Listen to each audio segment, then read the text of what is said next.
Imagine a world where colossal monuments defy modern engineering, where knowledge appeared fully formed and civilizations vanished without explanation.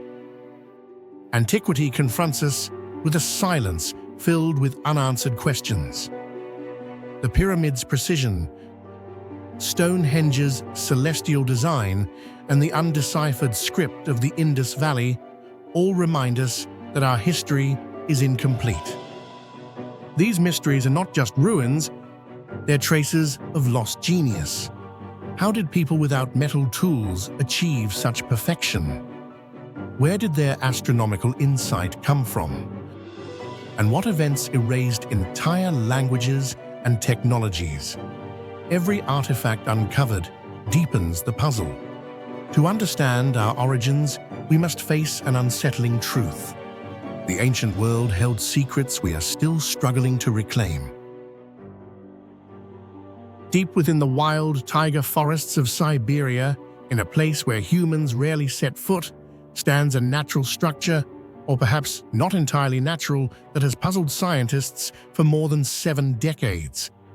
This is the Patomskiy Crater, a massive stone cone, rising from the ground, like the imprint of some colossal force, a physical trace of an event that occurred but remains unknown. From afar, it resembles a volcanic crater, but the closer one gets, the clearer it becomes that all the typical signs of volcanic activity are missing. No ash, no molten rock, no minerals formed by extreme heat. Only a cone-shaped mass of stone, 40 to 50 meters tall, with a sunken summit and perfectly curved layers of rock that seem to have been pushed upward from below. A structure too precise to be random, yet too illogical to fit into any known geological category. What do you think created this massive structure in the middle of the taiga forest? Share your thoughts in the comments below. And this is where the greatest mystery of the Patomskiy Crater begins. No one, not geologists, not meteor experts, can explain how it was formed. Every hypothesis contradicts another, and each research expedition returns with more questions than answers. We may be facing a natural phenomenon never before recorded in history, or perhaps the trace of something far beyond the boundaries of traditional scientific understanding. The volcanic hypothesis was once considered the most reasonable explanation for the Patomskiy Crater, but the more scientists investigated, the more contradictions they uncovered. A true volcanic crater must show evidence of extreme heat, melted rocks, thermally altered minerals, or layers of ash embedded in the ground. Yet none of these are present here. Instead, the rock layers form perfectly concentric rings as if lifted upward by an enormous force from deep within the earth, something no known type of volcanic eruption can produce. If ancient volcanic activity had occurred, the surrounding terrain would unquestionably display clear traces, but the entire area is strangely clean cold and free of any signs of thermal impact. These inconsistencies have led scientists to conclude that the Patomskiy Crater cannot be the product of a volcano, despite its deceptively volcanic appearance. The meteorite hypothesis once offered hope for explaining the Patomskiy Crater, since its raised conical shape seems consistent with a massive object plunging into the earth. But field investigations only made the mystery deeper. Not a single fragment of a meteorite has ever been found, not even the slightest trace. This confuses scientists, except for one striking piece of evidence, literally. Light seismic measurements indicate a highly dense object buried 8 to 10 meters beneath the base of the crater, unmoving like a large metallic mass trapped underground. If this is the intact core of a meteorite that never exploded, it could explain why the surrounding rock appears to have been pushed upward around it. But drilling down to verify the theory is extremely dangerous. Even a small mistake could destabilize the entire stone cone. And so the mystery remains buried beneath the earth, far beyond our reach. The methane hypothesis suggests that gas trapped beneath the permafrost pushed the ground upward, creating a structure resembling a giant cone. However, methane-related bulges previously recorded in Siberia only produce sinkholes or hollow cavities. they cannot lift millions of tons of rock into a stable cone, like the Patomskiy Crater. Moreover, the structure is not hollow, and its rock layers form concentric rings far too precise to be the product of chaotic gas pressure. The contrast between the field evidence and the methane model makes this hypothesis more unconvincing than ever. As every familiar hypothesis collapses one after another, scientists are forced to confront the most astonishing possibility. The Patomskiy Crater may be a geological phenomenon entirely unknown to science. Some researchers propose that the immense force responsible for lifting this stone cone could originate deep within the Earth, perhaps a form of localized tectonic activity where energy accumulates over long periods and then releases, suddenly pushing the bedrock upward layer by layer. Others lean toward the idea of unusual compression of subterranean rock under rare extreme pressures, producing the crater's perfectly concentric structure.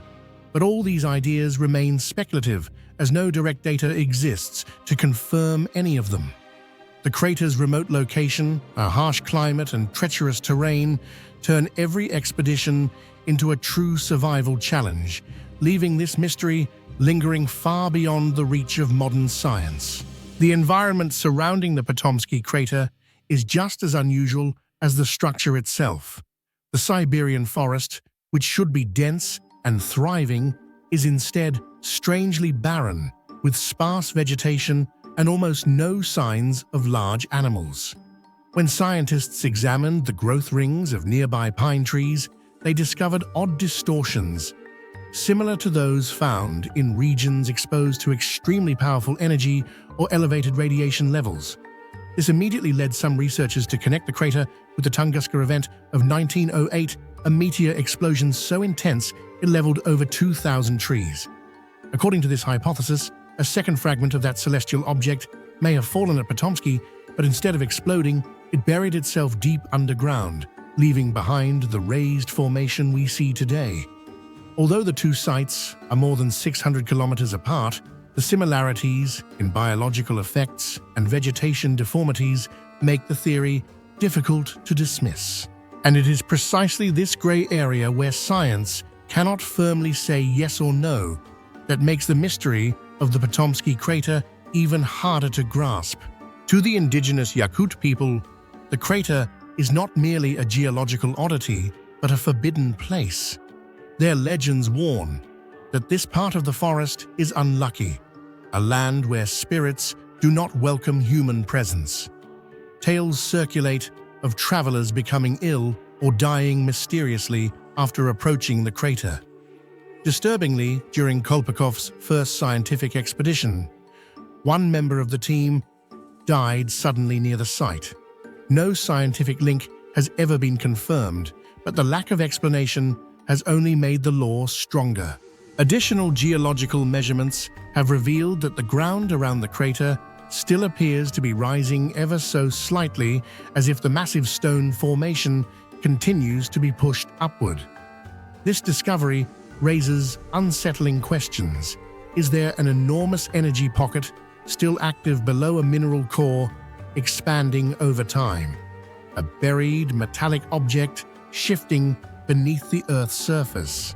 Or something else entirely that science has no vocabulary for? All these clues lead back to the central enigma.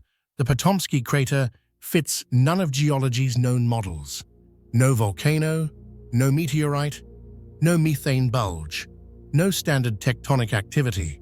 A phenomenon that clearly exists, massive, measurable, undeniable, yet evades every theory ever proposed.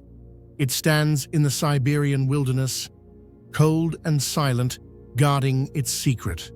Scientists continue to debate expeditions, continue to venture into the forest, and Yakut legends continue to cast an eerie shadow over the place.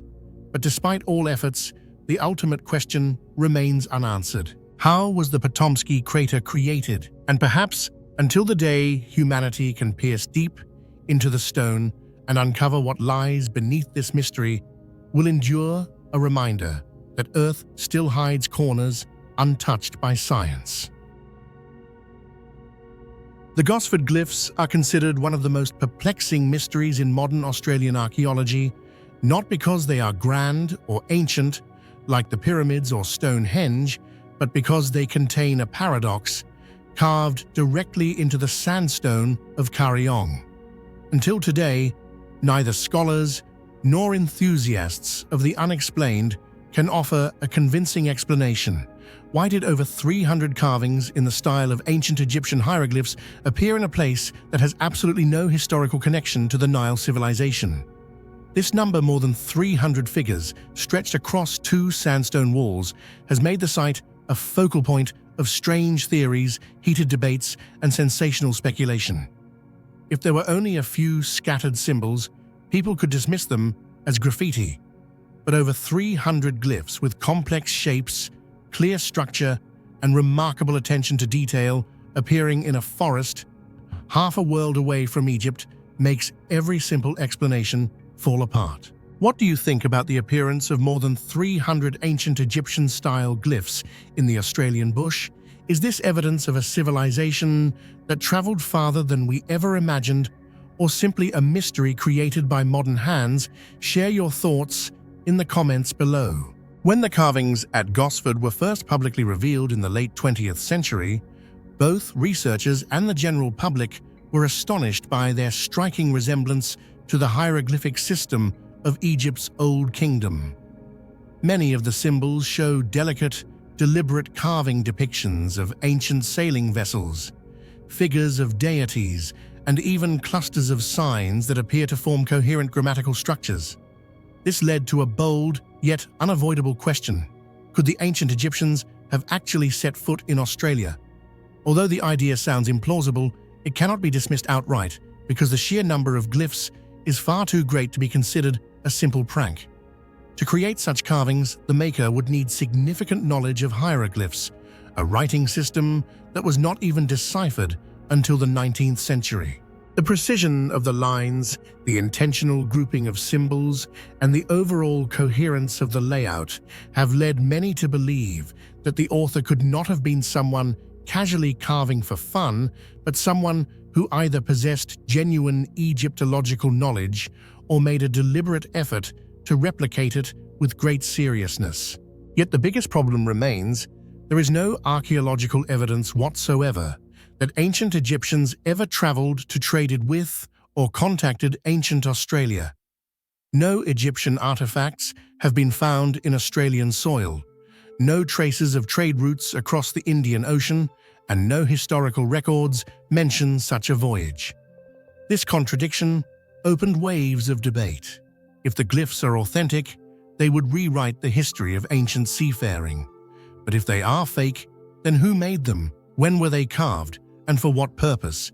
Especially when no one has ever been caught or confessed. A local legend emerged telling of 2 Egyptian princes and their crew who were shipwrecked and washed ashore on the Australian coast, only to die there.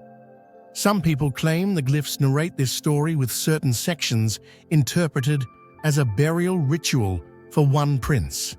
But legend is just legend. No body, no relics, no verifiable evidence. It adds flavor to the mystery, but fails to address the core issue, the authenticity of the symbols. When Egyptologists began studying the carvings at Gosford, they quickly noticed anomalies that were impossible to ignore. Some glyphs were carved in a completely reversed direction, contradicting the traditional orientation rules of ancient writing, something Egyptians rarely did unless there was a deliberate artistic purpose. More notably, many glyphs belonged to entirely different historical periods. Some displayed the stylistic traits of the Old Kingdom more than 4,000 years ago, while others resembled symbols used in the New Kingdom, separated by whole millennia. Such chaotic mixing would almost never appear in a genuine ancient inscription, as Egyptians were consistent and precise about the artistic conventions of their time. This inconsistency led archaeologists to conclude that the glyphs were unlikely to be authentic relics. Yet a paradox remains: if they are a modern forgery, then who possessed enough knowledge to imitate multiple historical periods? And moreover, How did they manage to carve more than 300 intricate symbols without leaving any trace of modern tools? One of the most debated aspects of the Gosford site is the inconsistency in the weathering of the glyphs. Many carvings are deeply eroded, with the surrounding sandstone softened and rounded as if worn down by decades or even generations of exposure. In stark contrast, some glyphs right beside them appear sharp and clean with crisp edges typical of relatively recent carvings. This disparity has led many researchers to propose that the site was not created in a single period, but is instead a compilation of multiple layers of glyphs, possibly added secretly by different individuals across different eras.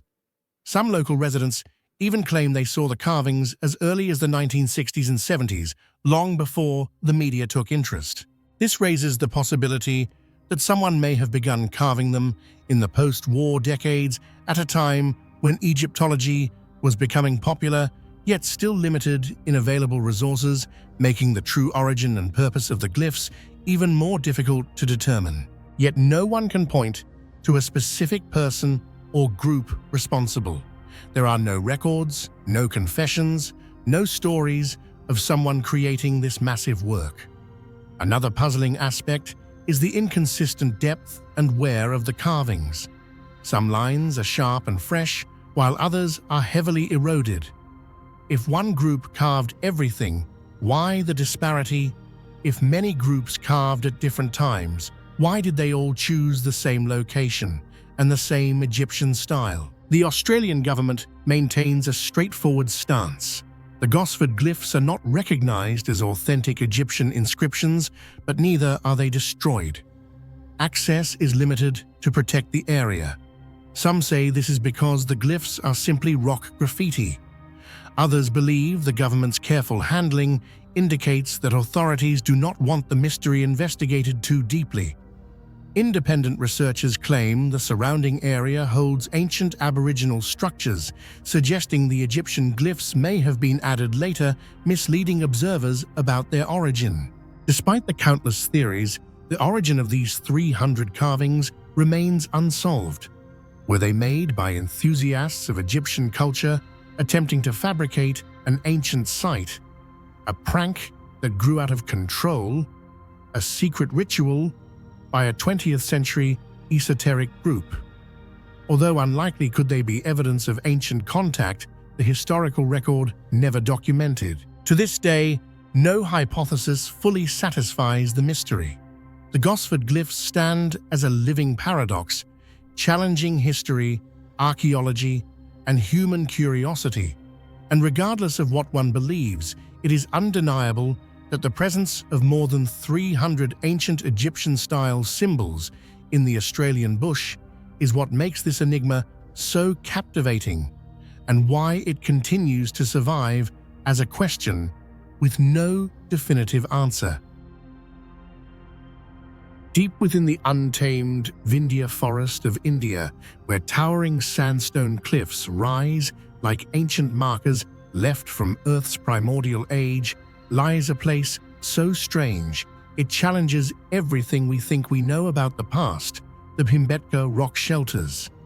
This site is not merely the footprint of humans who lived here more than 500,000 years ago, it is a vault, preserving some of the oldest artworks ever created, still vivid, still vibrant, and still refusing to fade, even after tens of thousands of years. Their colors endure with a resilience that defies natural law, forcing scientists to ask, did our distant ancestors possess a knowledge that has been swallowed by time? Bhimbetka is more than an archaeological site. It is a locked doorway, hiding a secret humanity has yet to unravel. If ancient artists could create colors that last for tens of thousands of years, what knowledge do you think they possessed that we no longer understand? Share your thoughts below.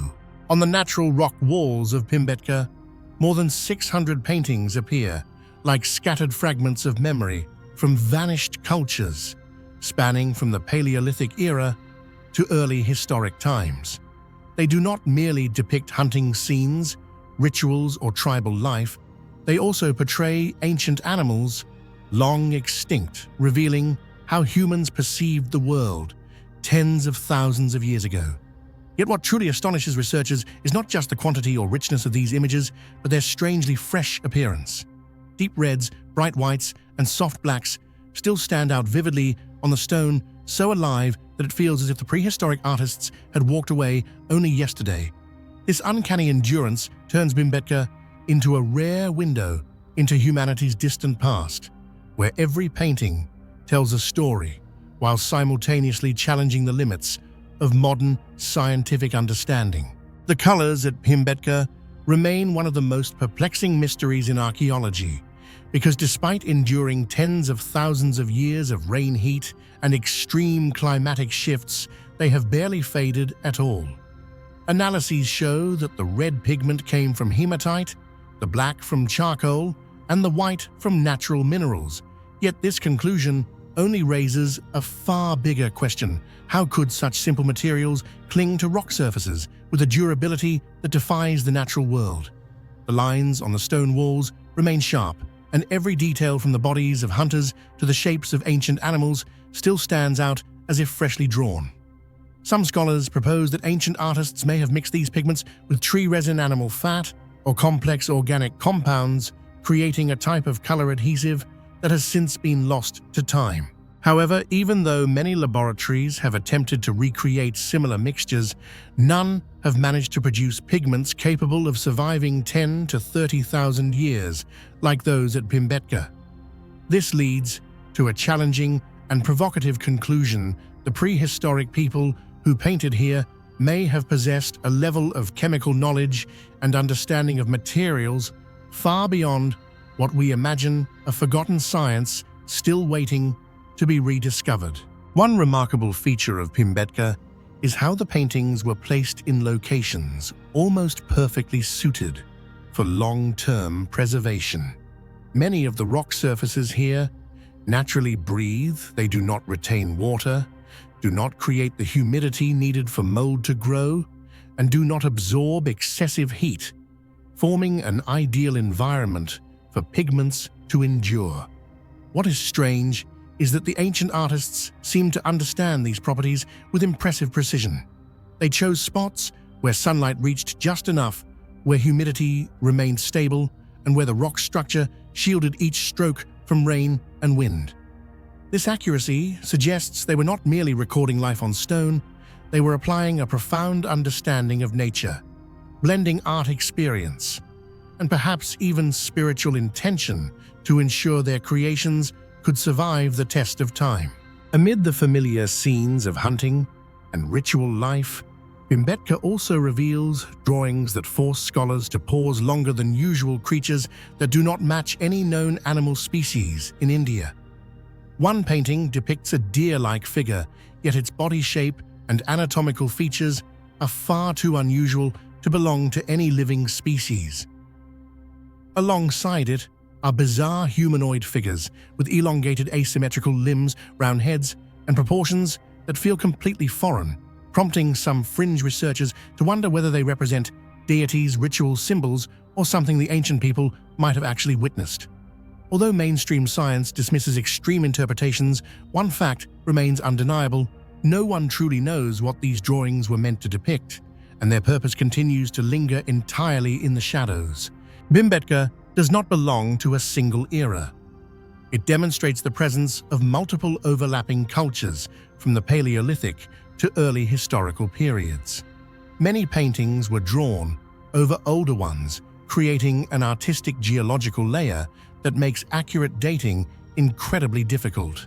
This transforms Bhimbetka into a continuous chronicle of evolving human thought, belief, and lifestyle across hundreds of generations, but also into an archaeological maze that defies full interpretation.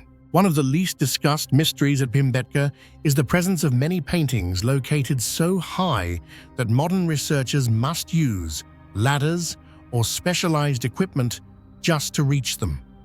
What makes this puzzling is that there is no trace whatsoever of scaffolding, stone platforms, or any kind of support structure that ancient people might have used.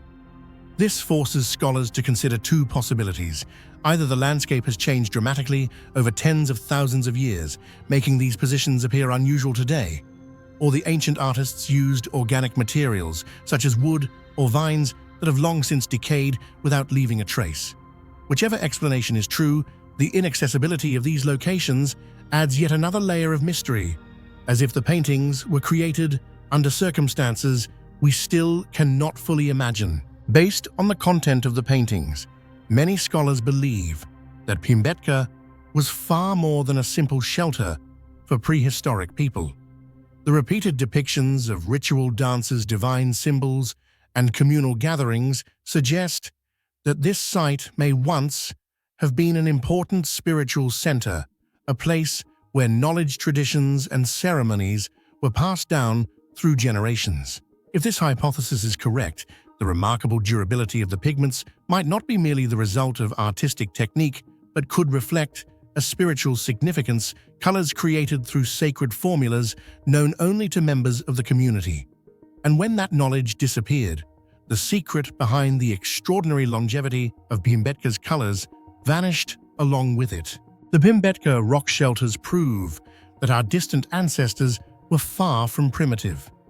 They understood nature's stone light and most mysteriously color in ways that modern science still cannot fully explain. And the greatest question remains lingering, like a challenge to human understanding. How have these pigments survived 10 to 30,000 years without fading until we uncover the lost formula behind this miracle? Bhimbetka will remain one of the greatest enigmas of prehistoric art. Amid the dense forests and small villages of Yap Island in Micronesia, hundreds of massive stone discs have remained standing for centuries, silent witnesses to an economic system unlike anything found elsewhere in the world. These stones, known as rice stones, are not mere decorations or ritual monuments. They function as currency wealth symbols of social status and, most intriguingly, mysteries that have never been fully explained.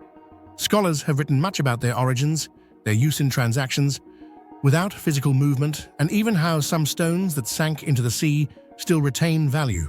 But the detail that astonishes archaeologists and anthropologists the most is this: the craftsmanship of ancient Yape stoneworkers was so sophisticated that it far exceeded what anyone believed they were capable of. What do you think allowed the ancient Yapes to craft such perfectly round stone discs, a lost technique or knowledge far ahead of its time? Share your thoughts in the comments below. The appearance of the rice stones on Yap becomes far more mysterious once we realize that the island itself has no large limestone deposits.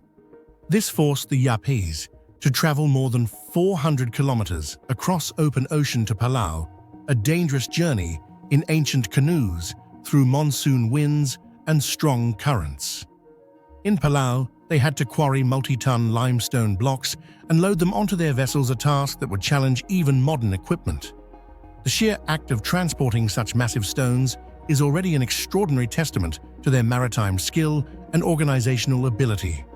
Yet the most astonishing part is that after this perilous voyage, the stones did not arrive in a rough or primitive state.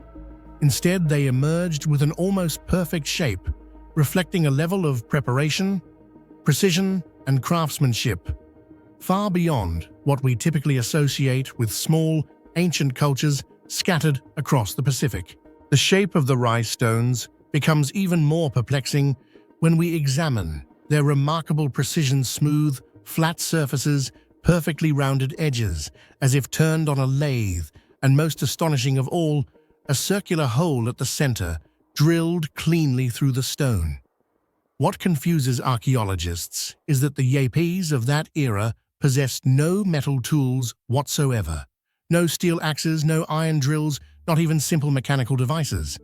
So what could they have used to carve such a flawless concentric circle into hard limestone? How did they manage to bore a deep hole without deviation or cracking? And more importantly, how could a small island community in the middle of the Pacific achieve a level of symmetry so precise a feat that even major civilizations of the time would have struggled to accomplish? The questions surrounding their crafting techniques lead to the first major hypothesis. Perhaps the rice stones were shaped directly in Palau, where high-quality limestone was abundant. Yet even if this were true, the mystery remains unsolved because the ancient inhabitants of Palau also possessed no metal tools whatsoever. This means the entire process of chiseling, grinding, and drilling the stones had to be carried out using crude materials such as stone coral or animal bone tools, extremely limited in cutting force and durability.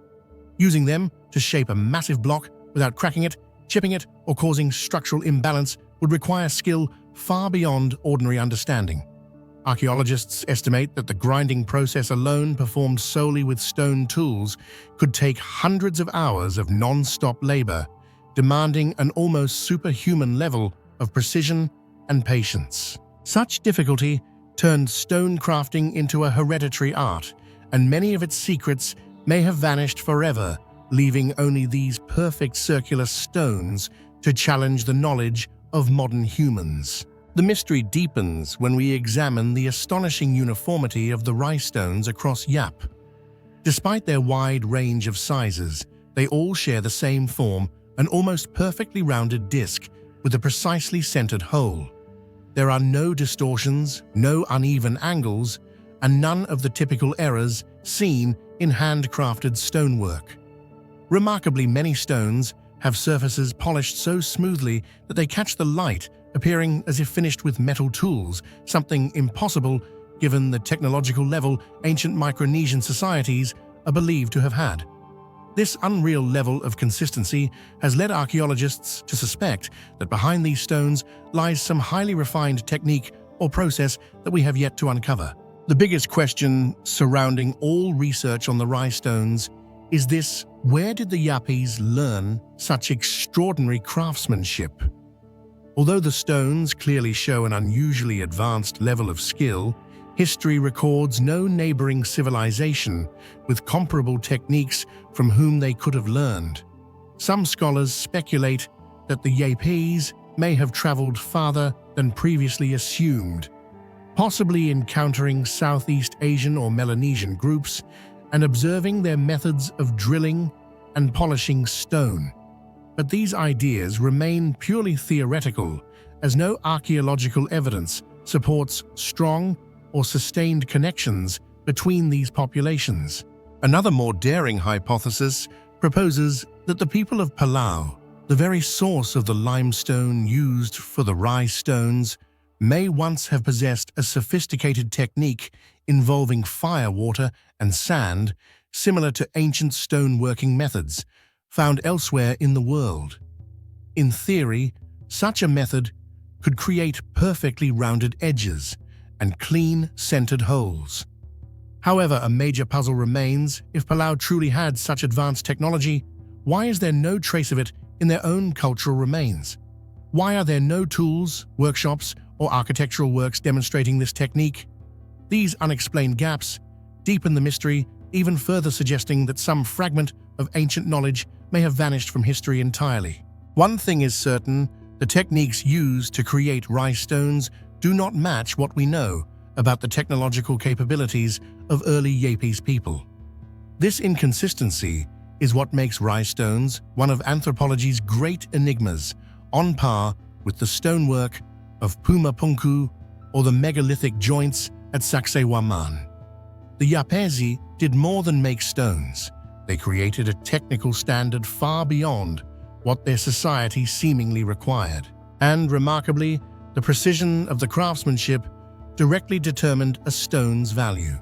The more perfectly round, flat, and symmetrical a rice stone was, the greater its worth. The most flawless stones belonged to powerful families or were used in significant ceremonies, marriage negotiations, land exchanges, peace settlements. This shows that craftsmanship was not only a technical skill, but also an expression of honor, possibly even a sacred practice. Every chiseled line and polished edge held deep social meaning, transforming each stone into a kind of historical document preserved within the community. Today, when visitors walk along Yap's village paths and see stone discs scattered by the roadside, few can imagine the immense effort and ingenuity behind each one.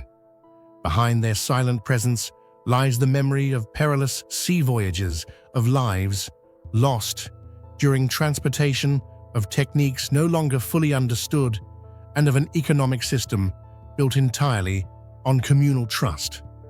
Each rhinestone functions like a giant transaction record, carved with sweat and persistence, transcending modern ideas of currency. And it is precisely this mysterious, almost impossible level of craftsmanship that makes the Yap stones one of the most extraordinary demonstrations of human creativity in the ancient world. They force us to ask, have we underestimated the technological abilities of smaller, lesser-known cultures, or did knowledge once exist that has since been erased by time, leaving only massive stone discs scattered across Yap's forests as their last silent proof? Whatever the answer, the rhinestones remain, reminding us that some of humanity's greatest mysteries do not lie in the pyramids of Egypt or at Stonehenge, but in the heart of the Pacific Ocean, where perfect stone circles challenge everything we think we understand about ancient engineering.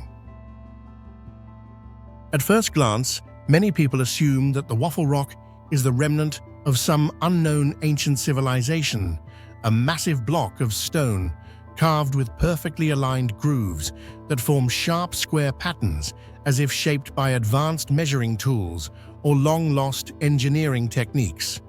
But it is astonishing that such a strange structure lies quietly beside Jennings-Randolph Lake in West Virginia, surrounded by what appears to be completely ordinary geology. There are no ancient temples, no ruined pyramids, no signs of human construction nearby. Only a single enormous rock bearing a grid-like honeycomb pattern, standing alone, mysterious, and almost completely opposite of any natural formation we normally recognize. From this, the biggest question emerges: is this the work of nature, or the trace of an ancient people, a civilization we know nothing about? What do you think is the Waffle Rock? A natural formation? Or something created by an ancient people? Share your thoughts in the comments below. What makes the Waffle Rock so striking and so puzzling to scientists is the near-perfect precision of its square patterns. The grooves extend in two perpendicular directions, maintaining almost constant depth and width, as if they were measured and carved with mechanical tools. Unlike natural cracks, which usually curve slightly, blur at the edges, or distort under geological pressure, the lines here remain straight, sharp, and cleanly intersecting, resembling a deliberate architectural design. When sunlight hits the surface, each square appears crisp and defined like a metal grid cast in a mold. Anyone seeing it for the first time can't help but wonder, could nature truly create something this perfect, or is this the trace of an ancient human hand? When comparing the Waffle Rock to known natural cracking patterns in geology, its strange uniqueness becomes even more apparent. Basalt that cools rapidly typically forms the iconic hexagonal columns seen at places like the Giant's Causeway, while sandstone or sediment undergoing contraction can produce honeycomb-like patterns with more random shapes. However, all of these natural crack formations create irregular polygons, slightly distorted under geological pressure and rarely repeating with precision. The Waffle Rock is the complete opposite.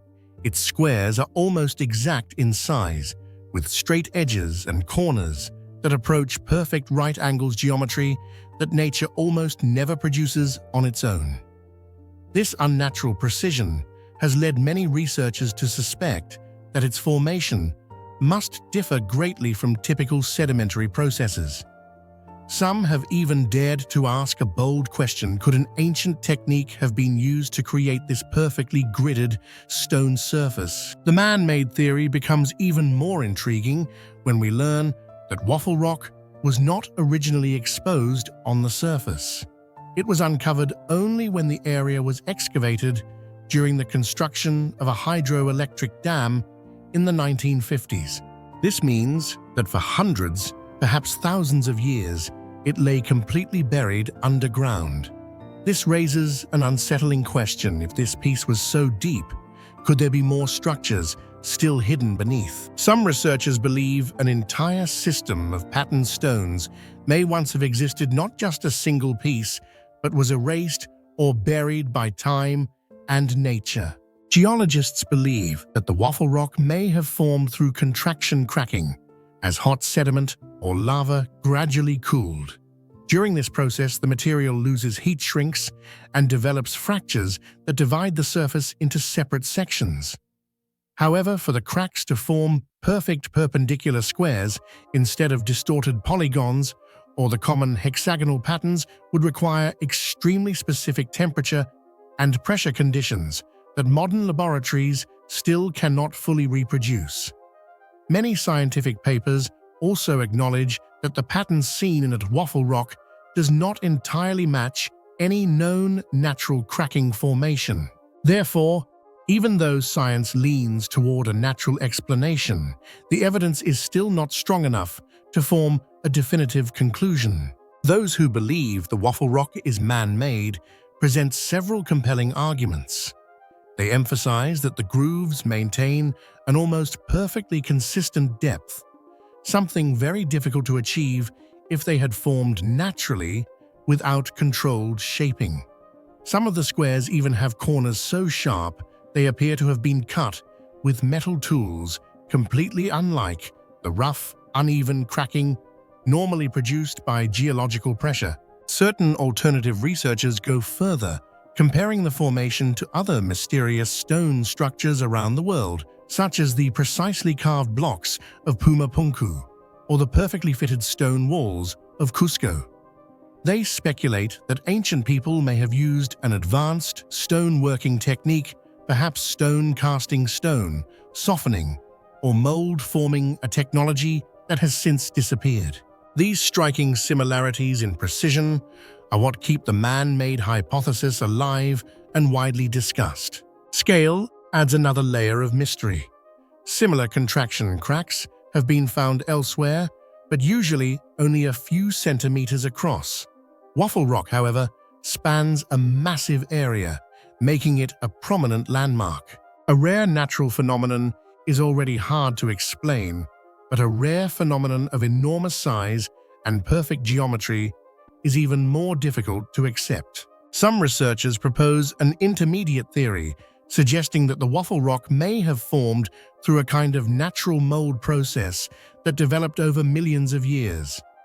In this view, hard minerals seeped into ancient fractures, filled them, and eventually solidified, becoming far more durable than the surrounding rock. As time and erosion gradually wore away the softer material, only the hardened network of mineral veins remained, forming the distinctive grid pattern we see today.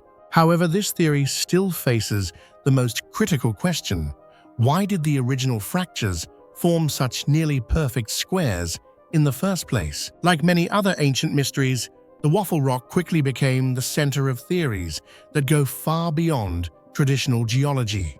Some believe the structure could be a surviving fragment of a non-human construction, or even the remnant of an ancient civilization with highly advanced stoneworking techniques.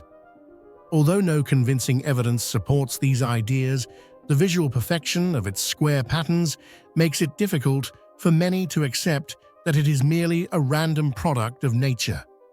This sense of possibility continues to fuel speculation about a past that modern humans may not fully understand. To this day, no official explanation has been accepted as final. Scientific reports acknowledge the unusual nature of the pattern. Mystery researchers insist on the artificial origin. Visitors who see Waffle Rock in person often describe it as looking far more like a deliberate creation than a natural accident. This ambiguity keeps the Waffle Rock high on the list of America's unresolved mysteries, a formation balanced between science and legend, familiar yet strange, constantly challenging our understanding of the Earth's history. In the end, the question remains exactly as it did when the stone was first uncovered: is this the product of natural forces, or the handiwork of an ancient people long gone? And perhaps it is this uncertainty that makes the Waffle Rock so captivating, a single stone capable of forcing modern science to rethink what we truly know about our planet.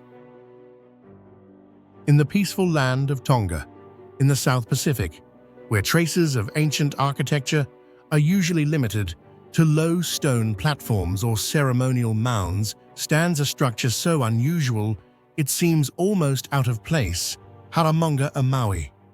Unlike any monument in Polynesian culture, which traditionally favors wood, bamboo, small stones, and lightweight island materials, Haramonga a Maui takes the form of a trilithon, a stone gateway consisting of 2 upright pillars and a horizontal lintel placed on top. Its form recalls Stonehenge, yet it was built within a completely different cultural world. This unusual appearance has made it a symbol of ancient Tonga and a source of countless unanswered questions. Why do you think a mysterious structure like Haramonga a Maui appeared in the heart of Polynesia, a region with almost no other megalithic architecture? Share your thoughts in the comments below. The enormous scale of Haramonga a Maui has long astonished archaeologists. The 3 compressed coral limestone blocks, each weighing from 12 to over 20 tons, do not naturally occur near the site. This means the ancient Tongans had to quarry them from a distant location and transport them across rough terrain, using techniques that modern scholars still cannot fully reconstruct. They had no wheels, no metal tools, and no lifting devices capable of handling such massive materials. So how were they able to raise these gigantic stones and place the horizontal lintel atop the 2 pillars with near-perfect precision? Theories involving lever systems, wooden scaffolding, or stone ramps have been proposed, yet none adequately explain the sophistication of the structure. The absence of written records and the lack of tool marks only deepen the mystery. Even so, the fact that Haramonga a Maui has remained standing for centuries is undeniable proof of an organizational and engineering capability far beyond what most people once believed of ancient Polynesian societies. Haramonga a Maui also carries a strong mythological imprint. Its name translates to the burden of Maui, referencing the famous demigod Maui from Polynesian legend, said to have pulled islands from the ocean floor, slowed down the sun to lengthen the day, and performed feats impossible for mortals. According to local tradition, Maui placed the 3 stones himself, using supernatural strength. Though symbolic rather than literal, this association shows how significant the monument must have been, so impressive that later generations believed only a divine hero could have built it. Sometimes myth preserves an exaggerated memory of historical reality, a structure so monumental that people couldn't imagine their tool-limited ancestors constructing it. One of the most compelling hypotheses about Haramonga a Maui suggests that the structure may have functioned as an ancient solar observatory. When viewed through the gap between the 2 upright pillars at specific times of the year, the rising sun is believed to align with key solar markers such as the summer or winter solstice. If this interpretation is correct, the ancient Tongans not only constructed a monumental stone gateway, but also created a tool for tracking the sun's Nundi's cycle, an essential element for agriculture rituals and seasonal management. However, this theory remains controversial, as no written records or local traditions describe a fully developed astronomical system. This leaves the central question unresolved: did the Tongans intentionally design Haramonga a Maui as an astronomical instrument, or is the alignment merely a coincidence? Beyond astronomy, many scholars believe Haramonga a Maui is tied closely to the royal authority of the Tui Tonga dynasty, which dominated the region for centuries. The structure stands near the ceremonial complex of Hoatuli, once the political and spiritual center of the kingdom. Some archaeologists suggest that Haramonga a Maui served as a ritual gateway, marking an entrance reserved for royalty or symbolizing the link between earthly power and divine mandate.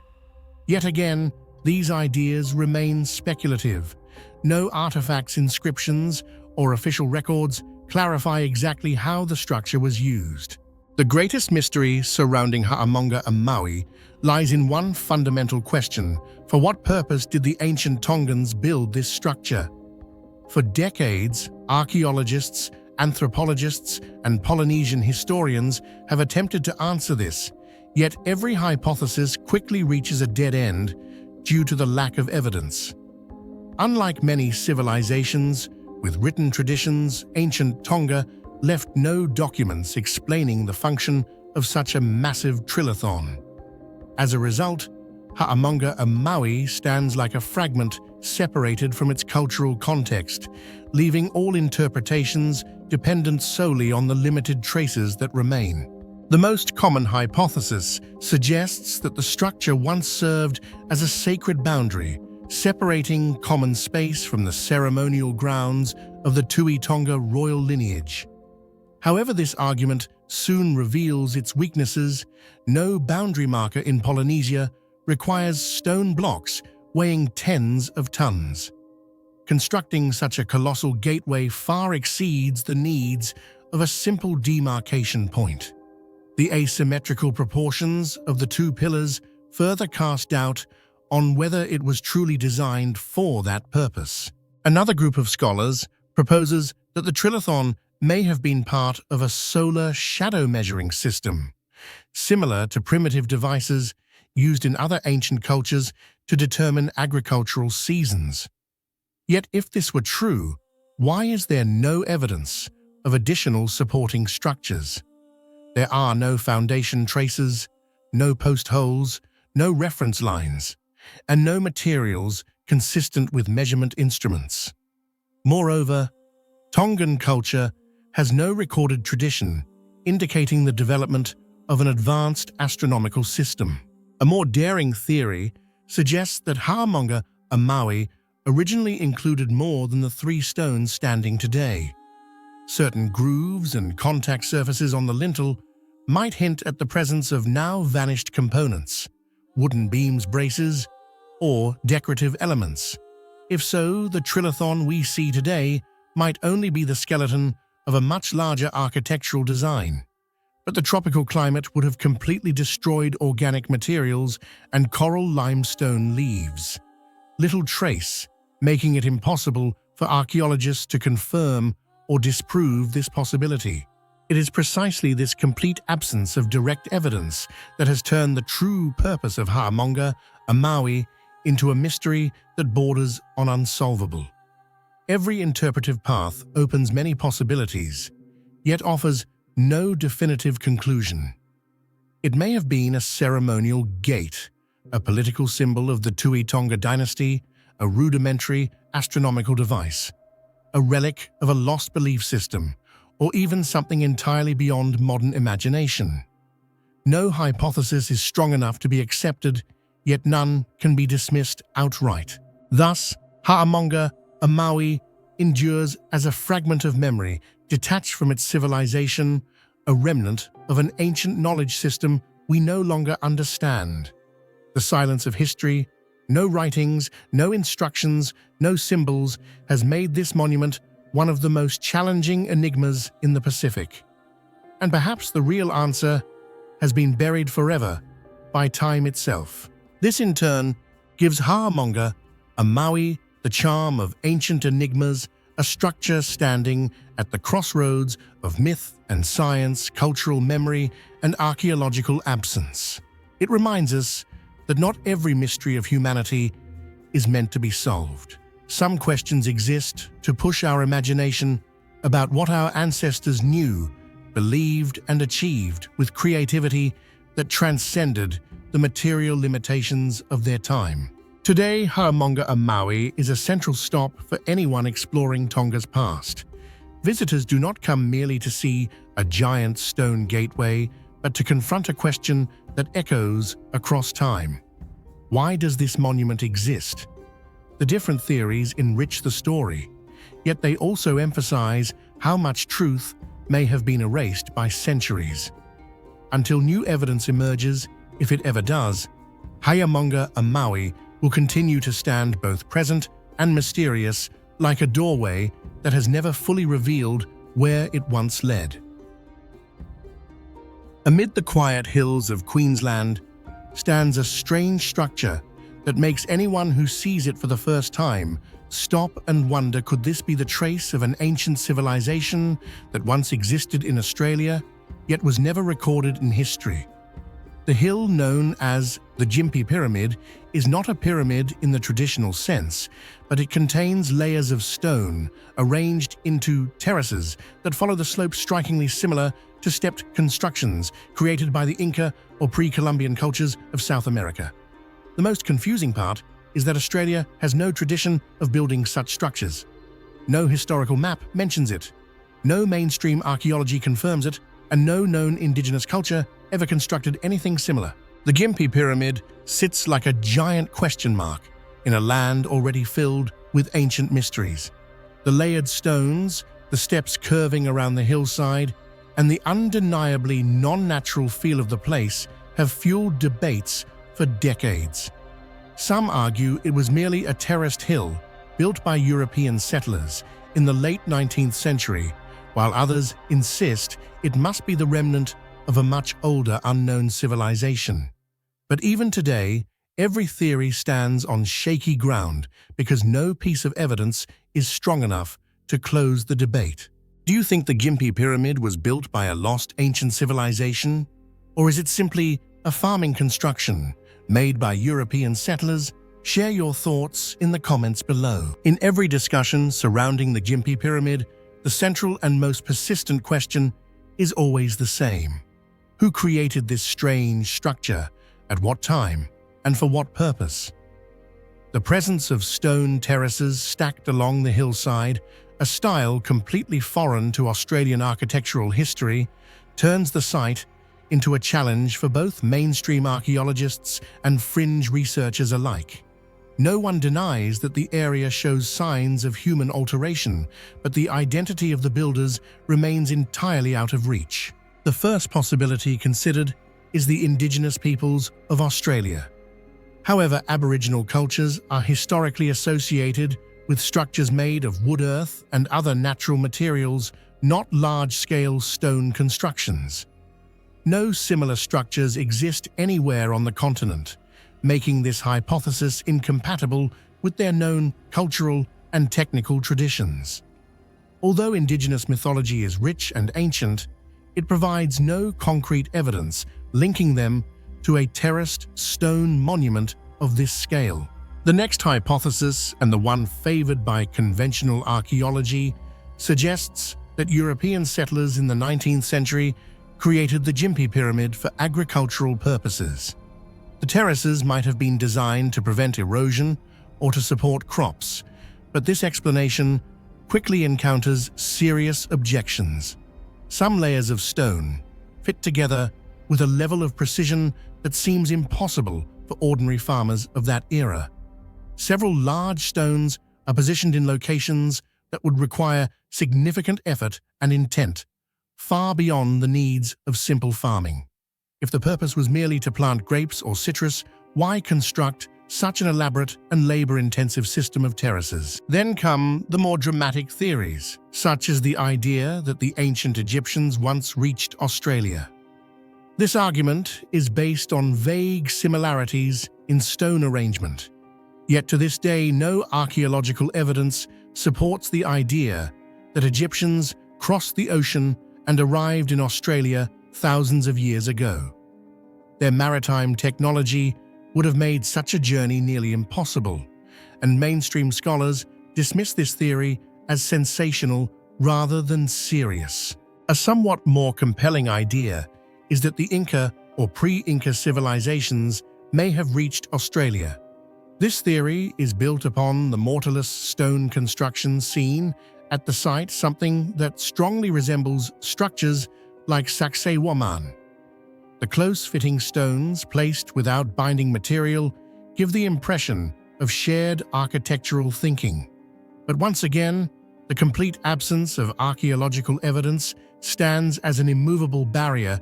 There is nothing to prove that ancient South Americans ever crossed the Pacific and made contact with Australia in prehistoric times. Finally, some scholars propose an even bolder idea that the Gympie Pyramid may be the remnant of a long-lost indigenous civilization that existed before recorded Australian history. If true, this would reshape everything we know about cultural development on the continent.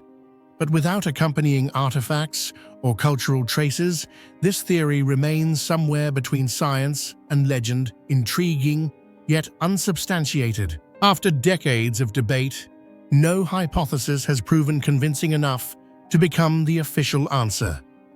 Every theory has its strengths, but each contains gaps too large to ignore.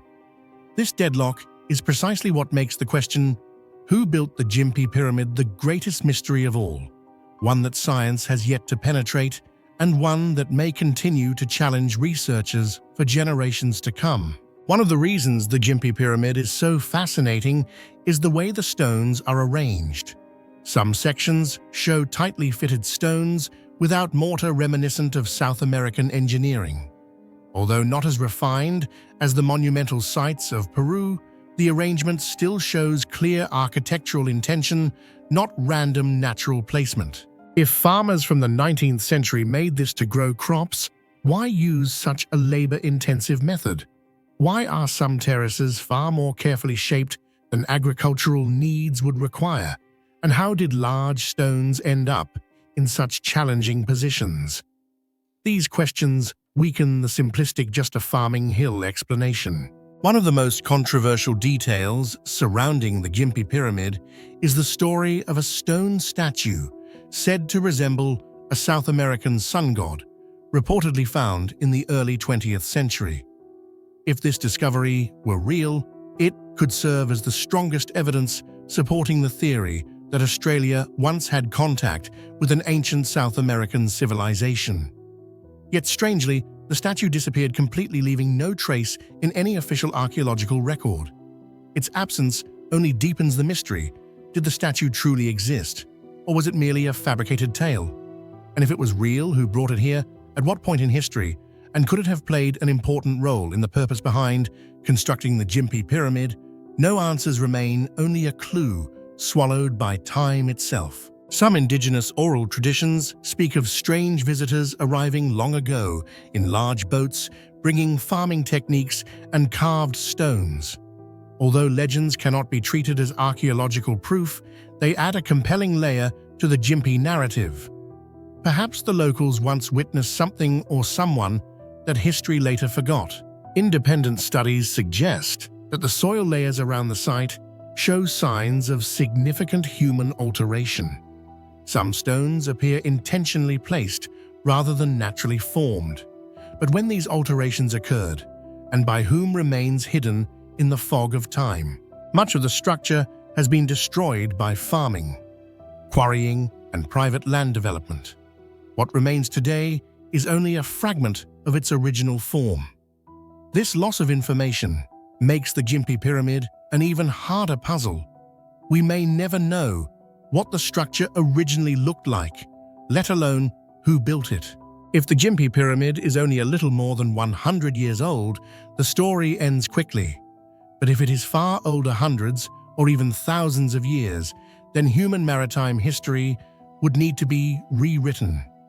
Because no official carbon dating has been conducted, the site remains suspended in uncertainty, mirroring the very nature of the mystery that has surrounded it since its discovery.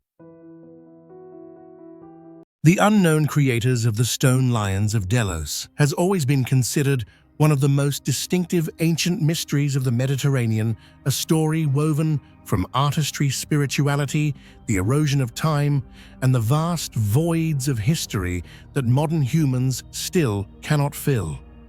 When stepping onto the sacred island of Delos, once regarded as the spiritual center of the ancient Greek world, one can easily see the row of stone lions lying silently under the sun and wind, facing the now vanished sacred lake.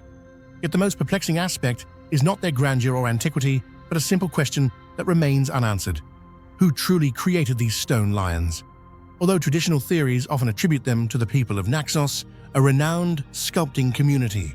These claims are merely assumptions, for there are no records, no inscriptions, and no direct evidence proving the true creators of these masterpieces. The absence of identifying marks makes each statue feel like a fragment of memory, severed from its historical context, existing without a storyteller, and therefore more mysterious than any other monument on Delos.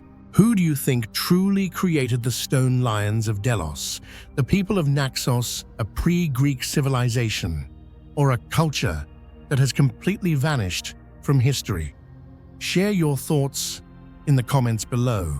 Experts have attempted to analyze the tool marks left on the statues, yet what they discovered only deepened the confusion. Some chisel patterns resemble Naxian craftsmanship, but others do not match any known Greek sculptural tradition. The expressions of the lions are also inconsistent. Some appear fierce, others gentle or abstract, and all feature unusual exaggeration in form not entirely Greek, yet not distinctly Near Eastern or Egyptian either. If they had been created by a single artistic school, their features would be more uniform. Instead, the opposite is true.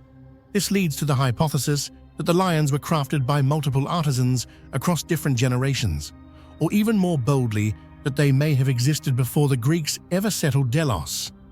It is a daring theory, but one that cannot be dismissed, for Delos once stood at a major crossroads of ancient cultures whose archaeological traces have only survived in fragments. Many scholars have attempted to trace the true creators of the stone lions of Delos, and once the possibility that the Greeks were the first to erect them is removed, the mystery expands even further. Some researchers point out that the sculptural style of the lions shares notable similarities with the sacred protective art of ancient Near Eastern civilizations, where lions were often seen as guardians of celestial gates or boundaries between humans and the divine. This raises the possibility that Delos, in its pre-Greek era, may once have been a node in a much larger religious network where sacred symbols spread through ancient maritime routes. However, the lack of direct archaeological evidence keeps this theory in the realm of intriguing speculation. Delos lies in a strategic position in the Aegean Sea, leading many experts to believe it may have been a ceremonial center long before it became associated with Apollo. If so, the stone lions could be remnants of a vanished culture, one so ancient that modern research methods can no longer trace its true origin. The ambiguity deepens further when examining the statue's age.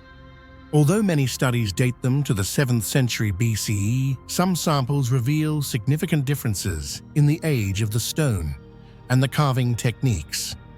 This supports the theory that the lions were not created at a single moment, but over a long period spanning centuries. However, no one knows when the work began, who initiated it, or what the original purpose was. This makes the mystery of the true creators the largest gap in Delos' historical record, a monumental site with no author, no named patron, and no ceremonial documents describing it. In the ancient Greek world, where temples, statues, and monuments almost always bore the identity of their makers, such silence is profoundly unusual. Even more puzzling are the ancient repairs found on several statues. Multiple layers of restoration appear to come from different historical periods, suggesting that later generations restored or repurposed them. Yet no texts mention any of these repairs, meaning that the restorers are just as mysterious as the original creators. Perhaps the lions underwent repeated cycles of re-sanctification, adopted and renewed by various cultures to match their own religious beliefs. Or maybe the statues were simply too important to abandon so much so that every civilization passing through Delos felt compelled to preserve them. If so, the lion's original meaning must have been powerful enough to transcend time and remain embedded in cultural memory, even as their true origins faded. Another oddity is the near absence of the lions in ancient writings. Delos was extensively documented by historians, travelers, and ritual scribes, yet the lion statues are mentioned only vaguely. There is no description of their construction, no mention of the artisans, and no record of an inauguration ceremony, completely at odds with the significance modern scholars attribute to them. This forces us to consider whether, by the time these documents were written, the lions were already so ancient that the Greeks regarded them as a natural part of the landscape monuments from time immemorial whose origins no one remembered.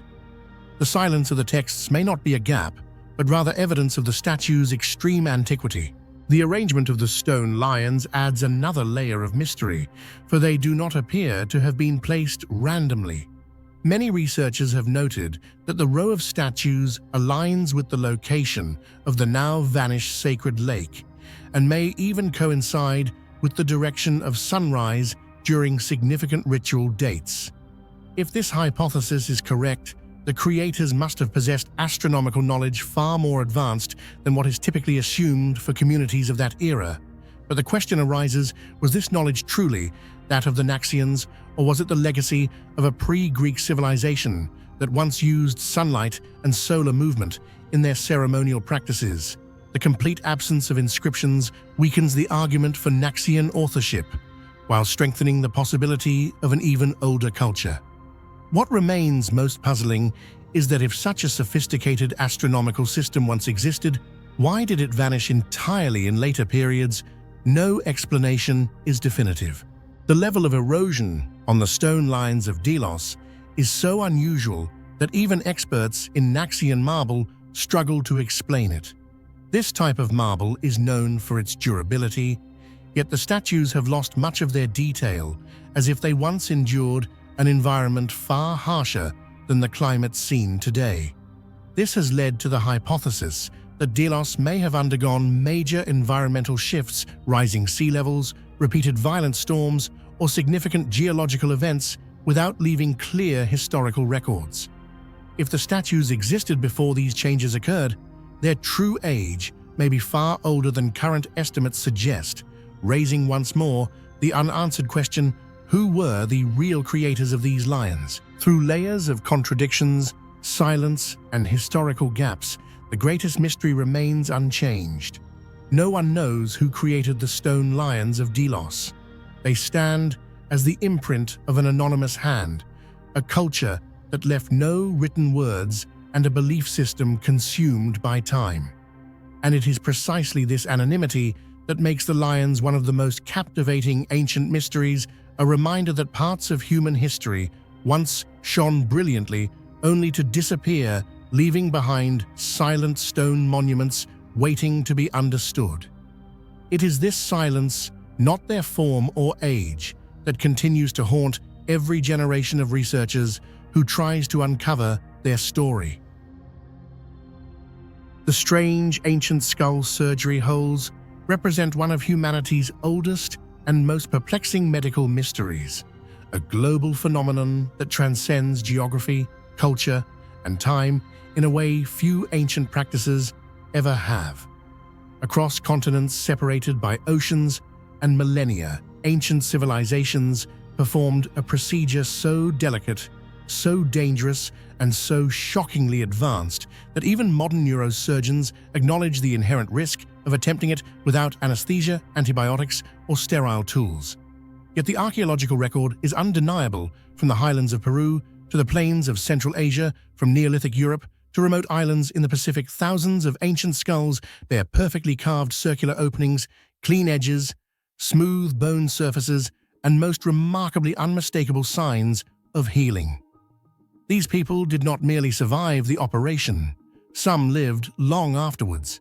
And this raises a question that archaeology has struggled with for over a century. Why did ancient humans drill, scrape, cut, or carve holes into living skulls? What purpose could possibly justify a procedure so excruciating, so perilous, and so widespread among cultures that never once met? What do you think drove our ancestors to perform such a dangerous procedure? Share your thoughts in the comments below. The mystery deepens when we examine the skill evident in these ancient trepanations. Many skulls exhibit almost surgical precision, uniformly round openings, beveled edges intentionally angled to avoid bone fragments falling inward, and careful avoidance of major sutures and blood vessels. These details imply not just practice, but expertise. Someone, perhaps many people across multiple civilizations, possessed a level of anatomical knowledge that should have been impossible for societies without written medical texts or systematic scientific training. And yet they did it. They opened skulls and kept their patients alive. In many cases, healing is so extensive that the individual must have survived for years, if not decades. How did ancient societies learn such a skill? Trial and error shared oral tradition? Or did the understanding of cranial anatomy originate from some older, now-lost tradition of early medicine? Among all the questions surrounding these skull holes, the most confounding remains the true purpose behind them. Scholars have spent decades proposing theories, each elegant in its own way, but none fully satisfying or universally applicable. The most conventional explanation is medicinal trepanation may have been used to relieve intracranial pressure after head trauma, especially in societies where warfare falls, animal attacks, or accidents were common. This explanation works for some skulls, those showing fractures or signs of blunt force impact near the trepanation site. But for many others, the bone around the opening shows no trauma at all. There was no injury to treat. The skull was untouched, healthy, and intact until someone intentionally bored a hole through it. This immediately weakens the medical-only interpretation. Another theory interprets the procedure through a spiritual or ritual lens. Many ancient cultures believed that illness, mental or physical, was caused by malevolent spirits, trapped energy, or spiritual imbalance inside the body. Creating an opening in the skull might have been seen as a way to release these entities, allowing the person to recover. This idea is poetic and fits well within frameworks of ancient spiritual healing, but it fails to explain the striking uniformity of technique across wildly different civilizations. If this was merely ritualistic, why do the holes resemble careful medical procedures rather than symbolic cuts or superficial perforations? Why do so many patients survive? Rituals rarely prioritize survival. Yet trepanation time and time again demonstrates clear attempts to keep the patient alive. A third theory attempts to combine the first two, perhaps trepanation, began as medicine, but evolved into ritual, or vice versa. But this still does not solve the greatest problem. Why did so many unrelated cultures arrive at the exact same method? This is not like fire-making or tool-crafting skills that naturally arise through universal necessity. Drilling into the skull is not intuitive. There is no survival advantage for an average prehistoric person to experiment on a living human head. And yet the practice spread globally. Some researchers have described this phenomenon as convergent medical evolution, implying that multiple groups independently discovered trepanation as a practical solution to a shared problem. But this claim, while sensible on the surface, leaves too many unanswered questions. Why this method and not another? Why circular openings consistently? Why such a similar degree of precision across continents? The truth is that the purpose behind trepanation remains maddeningly elusive. Even today, neuroscientists struggle to determine exactly what ancient healers were hoping to accomplish. Were they attempting to treat migraines, seizures, mental disorders, or infections? Were they experimenting with early forms of cranial pressure release? Or were they performing some kind of proto-neurological intervention guided by observation rather than theory? Many skulls come from individuals who were otherwise healthy, with no visible signs of injury or disease. Why would someone cut into their skull unless they believed the procedure was necessary, or unless the act itself had symbolic or spiritual meaning that transcended physiology? And here lies the heart of the mystery. The holes appear in such vast numbers, in such distant and isolated regions, that one cannot help but wonder whether ancient humans shared a common belief, perhaps inherited from a much older prehistoric tradition, that opening the skull was a way to treat ailments that we still struggle to categorize today. Some anthropologists speculate that trepanation might have been used to treat chronic headaches, epilepsy, or psychological disturbances, symptoms that ancient cultures might have interpreted as spiritual possession or internal imbalance. But even if this is true, why did the procedure require such technical precision? Why not use superficial cuts, heat, or herbal treatments? Why risk death when safer methods existed? The unanswered questions are not limited to purpose. Some skulls show trepanations that appear almost mechanical with smoothness that resembles rotary drilling, a technique far beyond the expected capability of Stone Age societies. Others show patterns of scraping so controlled and symmetrical that they suggest specialized tools, possibly made of metal, long before the earliest known metalworking in those regions. A minority display, heat-altered bone raising, even stranger questions, were ancient surgeons using cauterization to control bleeding?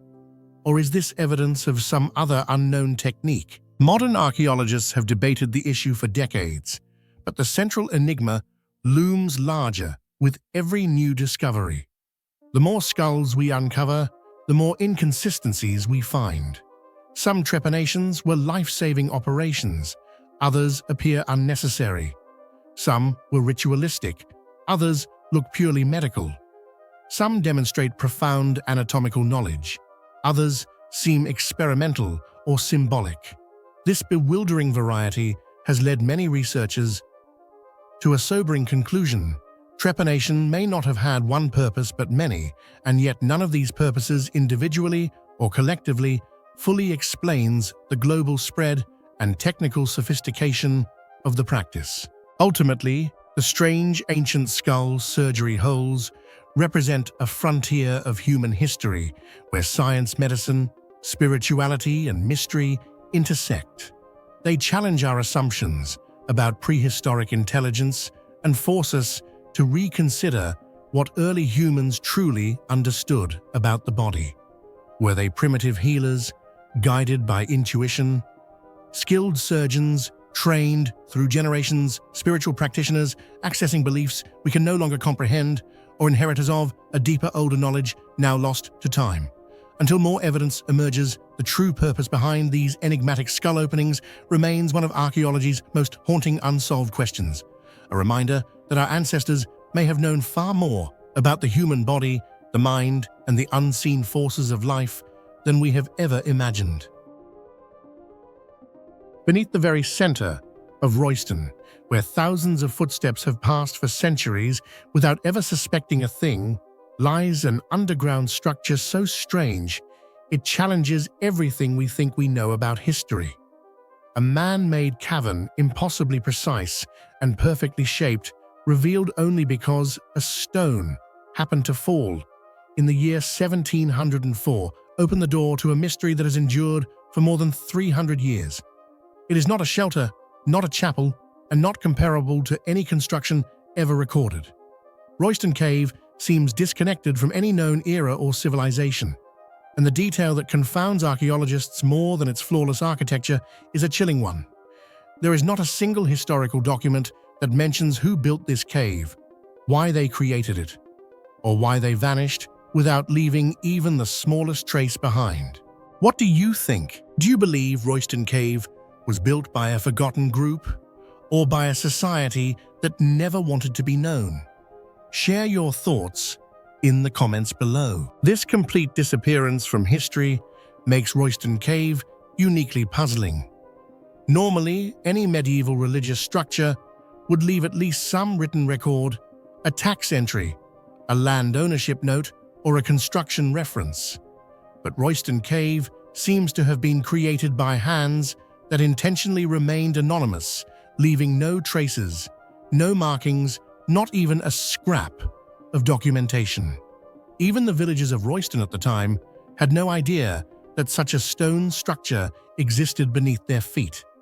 When a miller accidentally dropped a heavy stone and exposed the entrance, people were astonished that such a hidden place could lie right in the center of town without appearing in any local law. Looking at Royston Cave, it becomes clear why so many theories have emerged, yet the striking thing is that none of them can fully explain all the traces left behind.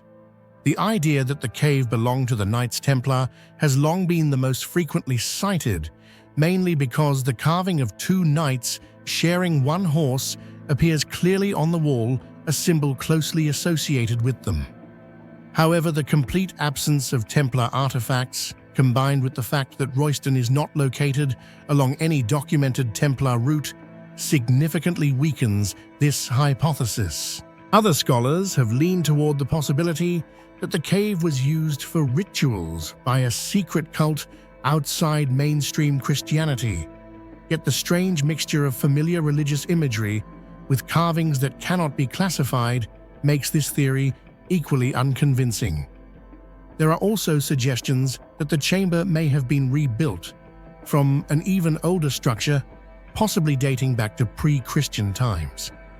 But regardless of how intriguing each theory may be, they all hit the same immovable wall. There is not a single historical record that mentions Royston Cave, and this absolute silence has become the barrier that blocks every attempt to decipher its origins. The structure of Royston Cave complicates every theory even further because it bears no resemblance to a temporary or rudimentary construction. Instead, it appears to be the product of remarkable craftsmanship. The chamber was carved into an almost perfectly circular shape with a smoothly curved ceiling and wall surfaces finished to a degree that seems unbelievable given the tools available in the medieval era. Many archaeologists believe the builders must have possessed techniques or instruments far more advanced than what was commonly used at the time. And this leads to the central question: why would anyone create such a sophisticated structure without leaving any trace of its use? If it were a storage space, such precision would be unnecessary.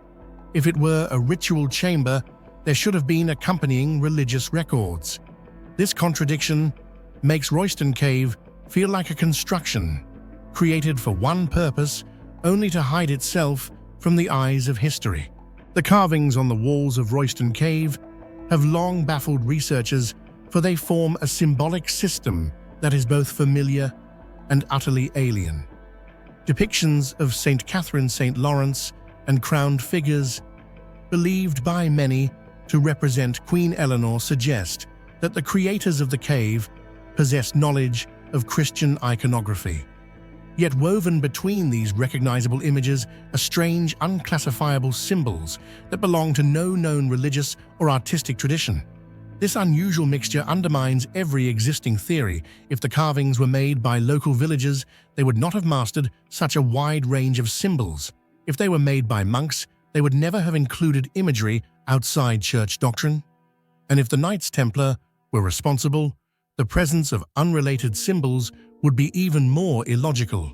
All of this leads many scholars to believe that these carvings were not merely decorative, but may have formed a secret coded system designed to be understood only by members of a specific group, one whose secrets may have vanished from history along with them. Some archaeologists believe the cave may once have had two levels due to the thick layer of fill beneath the floor.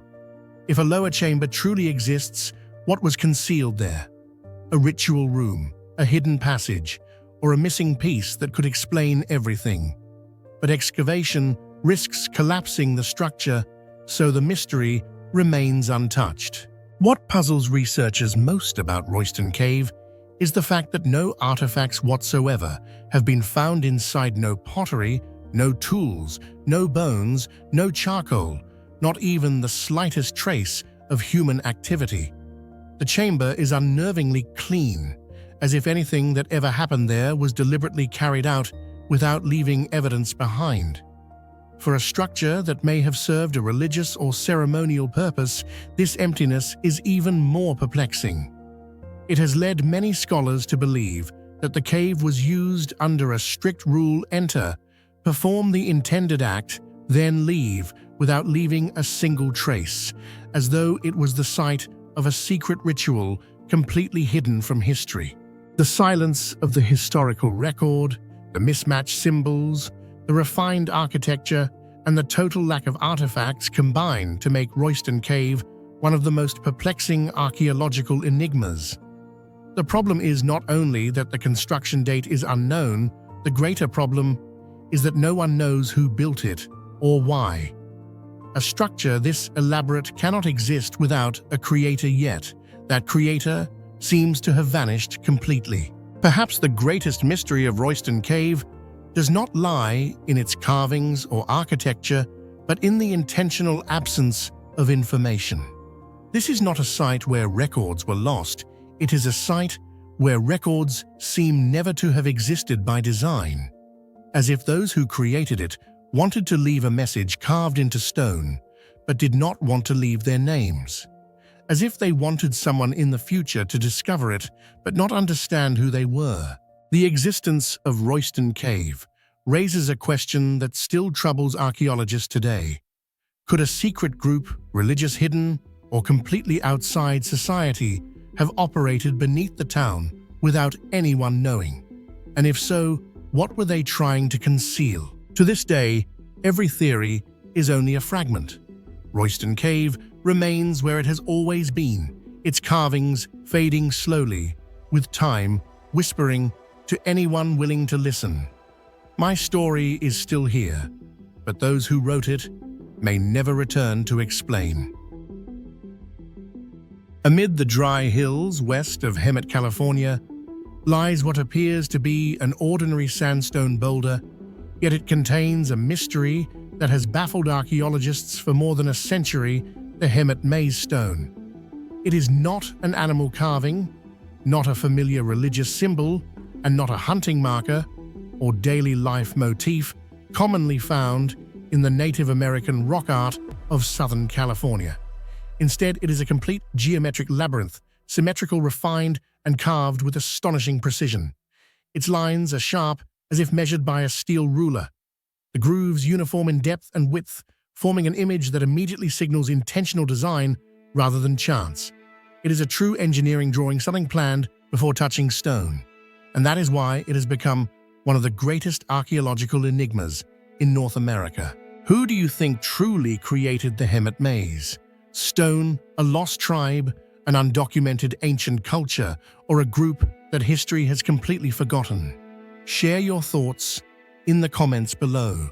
The most unsettling truth about the Hemet Maze Stone is that its creator remains completely unknown, a silence that challenges every established narrative about the region's past. Despite the presence of many indigenous groups across Southern California, not a single tribe claims the stone as part of their heritage, nor do their oral histories mention anything resembling a geometric labyrinth. The Cahuilla, whose symbolic traditions include spirals, suns, and tracks, maintain that such a precise, mathematically structured pattern has no place in their cultural vocabulary. When questioned, elders consistently offered the same haunting response: the stone predates them.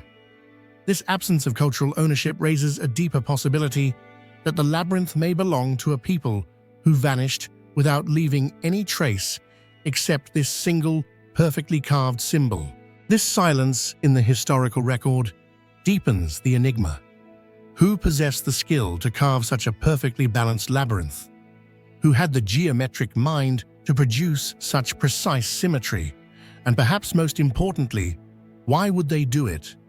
With no tribe claiming it, no text documenting it, and no similar artifacts to compare it to, the labyrinth becomes an orphan object, as though it does not belong to any known cultural development in the region. What perplexes archaeologists most is that there is no reliable way to determine the true age of the Hemet Maze Stone. There are no organic remains for carbon dating, no disturbed sediment layers to provide temporal clues, and its carving style matches no known artistic period. Because of this, the labyrinth could be only a few hundred years old, or it might have existed for millennia. Such vast uncertainty creates a historical void that is nearly impossible to fill. Some researchers even propose a bold hypothesis that the stone may be older than the Cahuilla themselves. If that is true, the labyrinth could be the sole surviving trace of a culture that vanished entirely, a society for which we have no archaeological evidence other than this solitary, perfectly carved symbol. One of the most provocative aspects of the Hemet Maze Stone is its unexpected resemblance to labyrinth designs from the Old World, particularly the structured patterns of Minoan Greek and early European geometric traditions. This similarity becomes even more puzzling when placed against the fact that no indigenous culture of Southern California is known to have created anything remotely similar. The motif does not fit within their symbolic vocabulary, yet it mirrors styles found thousands of miles away across the Atlantic. This raises a series of unsettling questions.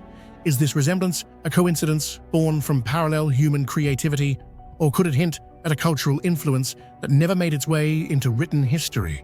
While mainstream archaeology tends to dismiss such possibilities to avoid speculation, their reluctance only deepens public curiosity and keeps the mystery very much alive. When examining each groove on the Hemet maze stone, it becomes clear that this is not the product of improvisation, but the result of an astonishingly precise technical process.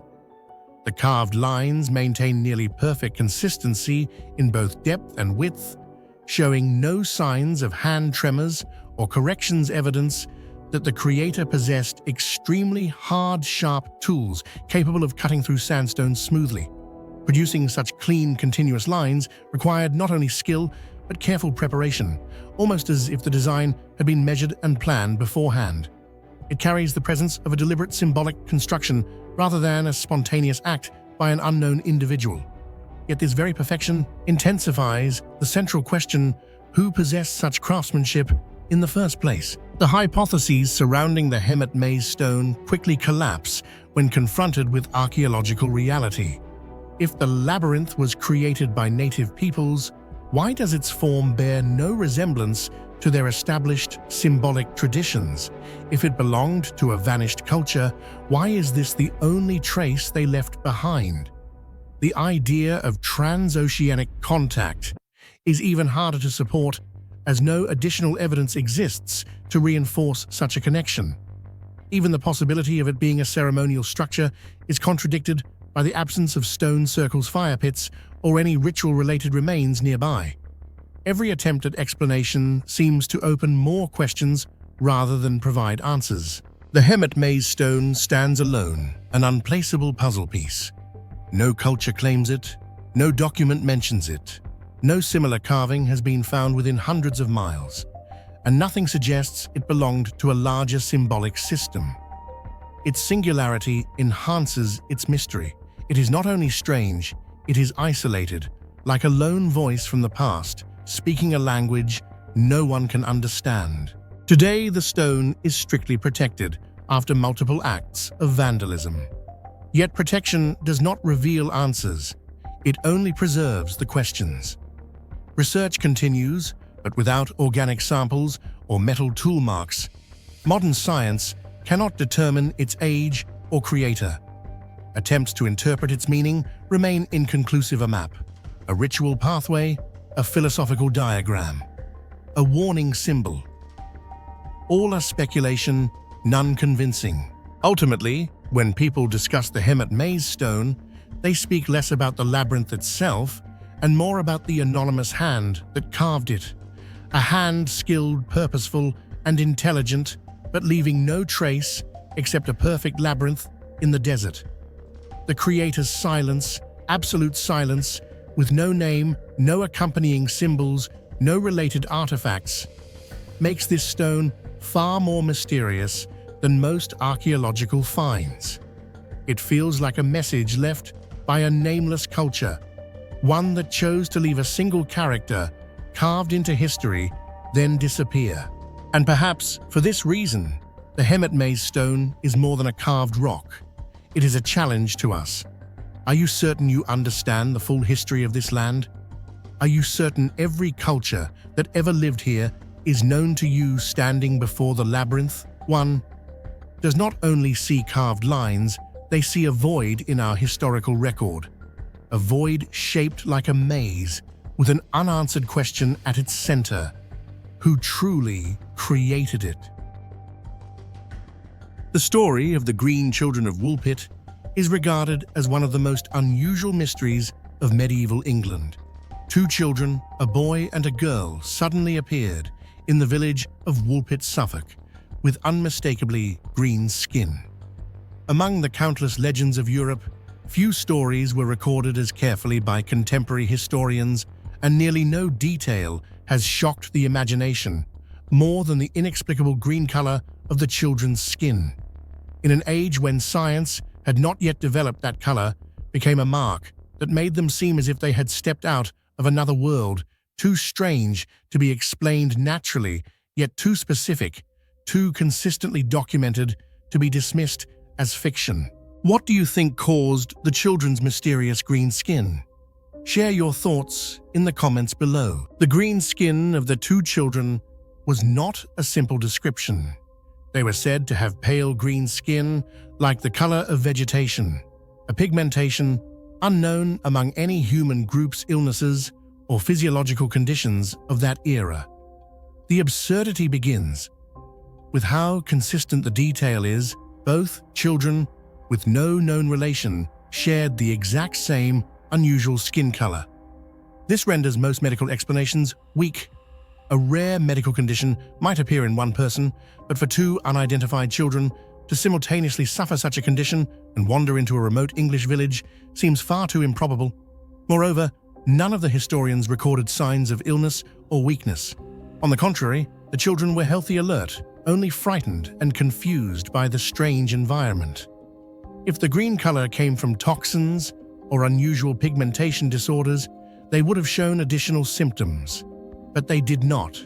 They were simply green, as if it were their natural skin tone. The phenomenon of the green skin gradually fading in the two Woolpit children is the detail that confuses researchers the most, because it not only contradicts modern medicine, but also disrupts every theory about their origin. When they were first found, the green tint covered their entire bodies so vividly that villagers believed it was their natural skin color. Yet after several weeks of care, proper nutrition, and exposure to normal sunlight, that color slowly faded and eventually disappeared, revealing skin like any ordinary English child. This does not align with medical conditions such as metal poisoning, anemia, or chlorosis, none of which can completely reverse without leaving traces. The fact that both children experienced this transformation in the same pattern makes the story even harder to dismiss. This disappearance suggests that the green color was not caused by illness, but rather was a result of the mysterious environment they came from, one with different light conditions, nutrition, or atmospheric properties, unlike anything in the human world. According to historical accounts, the children not only had green skin, but also could not speak English, instead using a completely unfamiliar language. When villagers attempted to communicate, the children responded with sounds unlike any known European language at the time. Once again, the green skin cannot be separated from the larger picture. These children seem to come from a different community, a culture no one recognized. Over a long period of teaching, the girl gradually learned English and described her homeland, a place called St. Martin's Land, where the sun never shines and everyone has green skin. Such a description transforms the green color from an odd feature into a clue, leading to the idea of an entirely other world, perhaps an isolated civilization, an underground realm, or even a parallel dimension. No location in England matches the description of eternal twilight. So why did the children speak as if such a place truly existed? Equally unusual was their diet. Initially, both children could only eat raw beans, refusing all other food. When people offered bread, vegetables, meat, or fruit, they pushed it away in fear, as if they had never seen such things before. But when they spotted bean plants in a field, they immediately recognized them, picked them, and ate them greedily. Diet is deeply tied to one's community and environment. If the children grew up in a place with minimal sunlight or an underground ecosystem, could a simple plant-based diet make sense? What is certain is that their eating habits did not match any known European society, reinforcing the idea that their green skin symbolized a completely different world. The fact that the two children appeared right beside a wolf pit in the village of Woolpit makes the story even harder to explain than any other detail. These pits were deep with almost vertical walls, designed to trap wolves, not a place children could easily reach or climb out of. Yet the two children, exhausted, frightened, and completely disoriented, stood at the edge of the pit, as if they had just emerged from some underground passage. This has led many theories to suggest that they may have wandered through a tunnel or accidentally passed through a hidden passageway before being pushed into the world above. If so, their green skin might reflect the unusual environmental conditions of their original home, a place lacking sunlight with a different atmosphere or illuminated by a faint green glow that could influence skin pigmentation.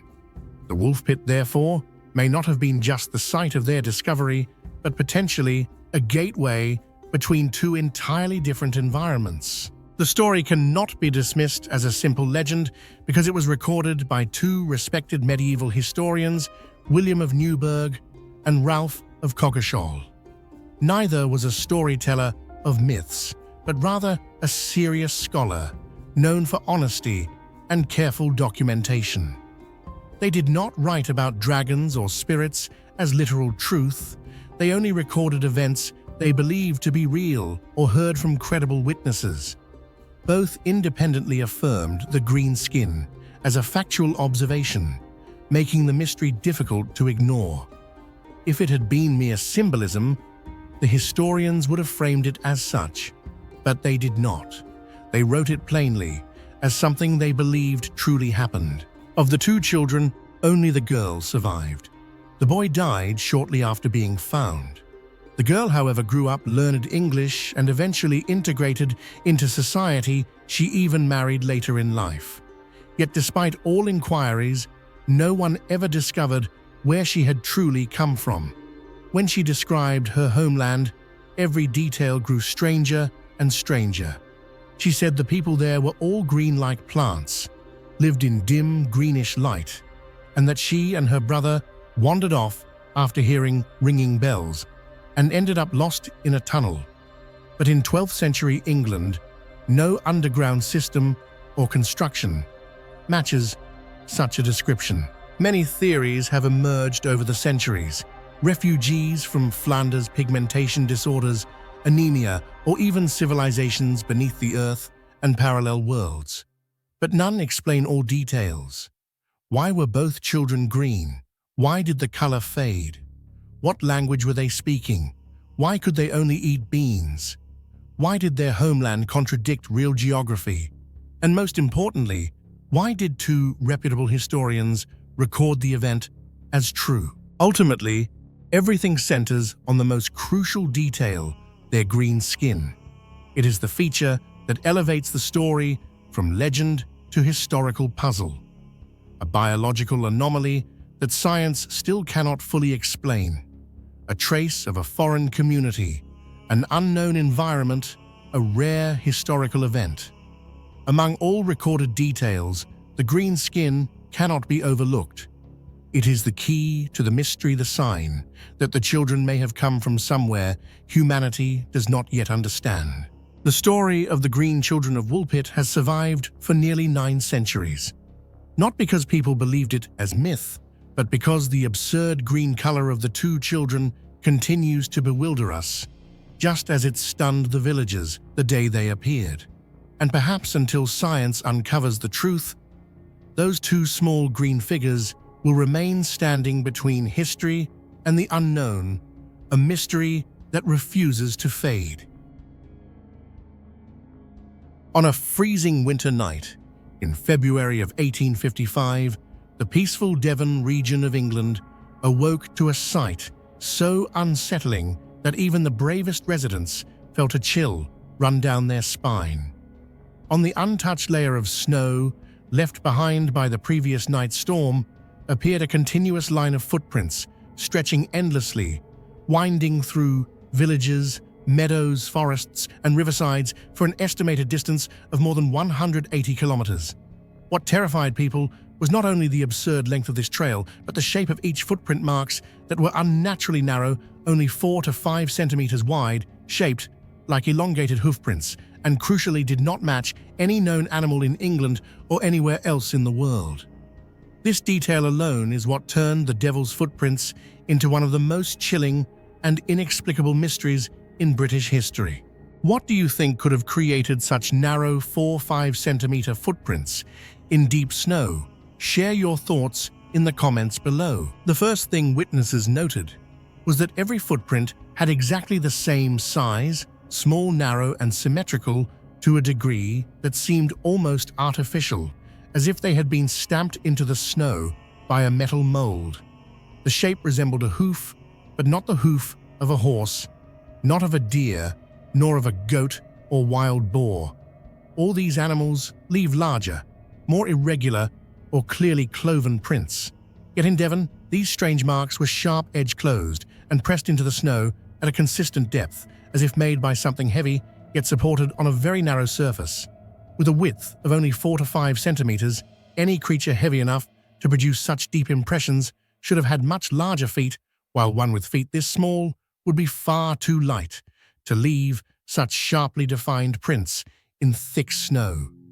This contradiction has puzzled naturalists since the 19th century and continues to do so today. Contemporary accounts described the strange footprints as like miniature donkey hooves or like horseshoe marks, but unusually small, and the cold precision of these descriptions only deepens the confusion for later researchers. No known animal fits mountain goat tracks could never be so uniform. Pig tracks clearly show a cloven shape, and badgers leave broad prints with all 5 toes visible. Even voles, a popular modern theory, are far too light to create deep impressions and could never travel in straight lines for tens of kilometers. No matter how many explanations scientists propose, the small, narrow, perfectly uniform hoof-like shape remains the critical obstacle that collapses every hypothesis, as if the prints belong to a creature never recorded in nature. Even if one ignores the shape, the way the footprints traversed the terrain made the phenomenon even more baffling. The trail went straight over tall walls, disappearing on one side and reappearing on the other, as if the creature had passed through solid material or effortlessly leapt without disturbing the snow. Some prints appeared on rooftops, following inclines, without any sign of slipping. In several locations, the tracks led right up to the riverbank, vanished, then reappeared on the opposite shore, with no signs of sliding, dipping into the water, or any indication that something had swum or flown across. The tiny hoof shape makes these details even more impossible. No creature with such small, narrow feet could jump, climb, or cross obstacles so perfectly without leaving any secondary trace. The people of the time, living in an era when faith and religion held strong influence, quickly labeled this phenomenon the Devil's Footprints. Not only because of the hoof-like shape associated with Satan in Western imagery, but also because of their perfect consistency. Each step was spaced about 30 to 40 centimeters apart, suggesting that whatever made them walked on 2 legs, not 4. A bipedal creature with tiny hoof-shaped feet, leaving perfectly neat impressions. Such an animal does not exist in nature. This mismatch fueled widespread fear throughout Devon for months. Those brave enough to venture outside that morning reported that the trail had no clear starting or ending point. The prints simply appeared, continued, and disappeared, as if the creature had stepped into the world from somewhere not of this earth. Even stranger was the fact that no sounds were heard during the night.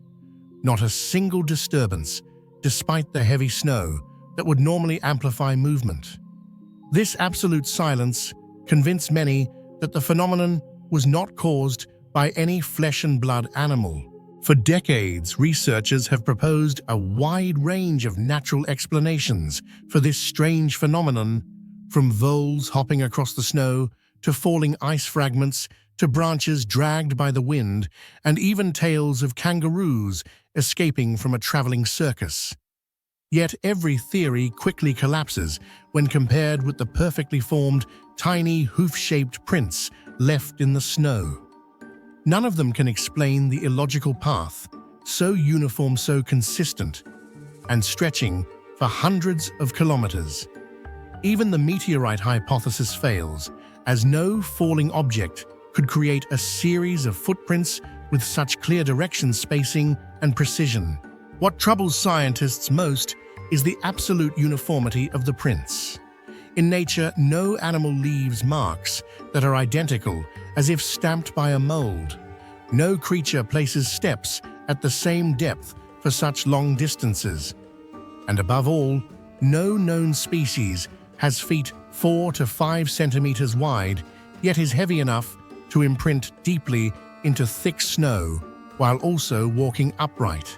To this day, the narrow hoof-like prints continue to defeat every explanation. A natural event? Unlikely. A hoax. But who could create prints that pass over walls, roofs, and rivers? An unknown creature. The hoof shape is too small to match any known biology.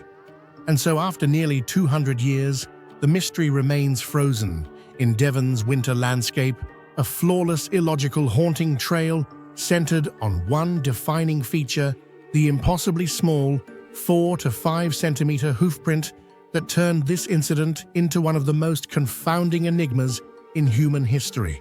Perhaps it is this very contradiction, small yet deep light, yet heavy uniform, yet uncanny, that has prevented science from offering a definitive answer. And perhaps this is why the story of the Devil's Footprints endures a reminder that the world still holds phenomena beyond the bounds of biology, physics, and reason. Until new evidence appears, those tiny hoof-shaped prints will remain a question suspended over the snowy fields of England. Who or what left them behind?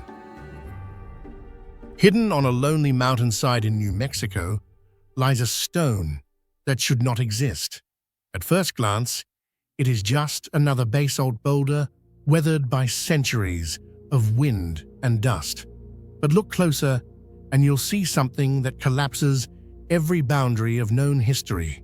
A long, deliberate inscription carved in Paleo-Hebrew, the ancient script of Israel, thousands of miles and thousands of years away from its homeland. No treasure, no monument, no ruins surround it. Only this one stone, quietly carrying a message from a world that seemingly never touched the Americas. And so arises the question that has haunted researchers for more than a century: who carved ancient Hebrew into the heart of the American desert? And how could such a thing be possible? What do you think is the most reasonable explanation for the appearance of ancient Hebrew script in the American desert? Share your thoughts in the comments below. This anomaly is not merely unusual, it challenges everything we know about ancient human movements. Paleo-Hebrew is a script tied to the Old Testament era, common in the inscriptions of ancient Israel and Judah. It is not an easy script to write, nor could it appear randomly in a region where no indigenous culture ever used such writing.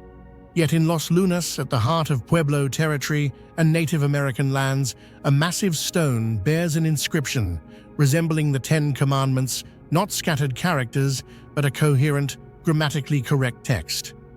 Its presence is a challenge no scholar can ignore. The appearance of Paleo-Hebrew script at Los Lunas becomes even more perplexing when compared with the symbolic systems of Native American cultures.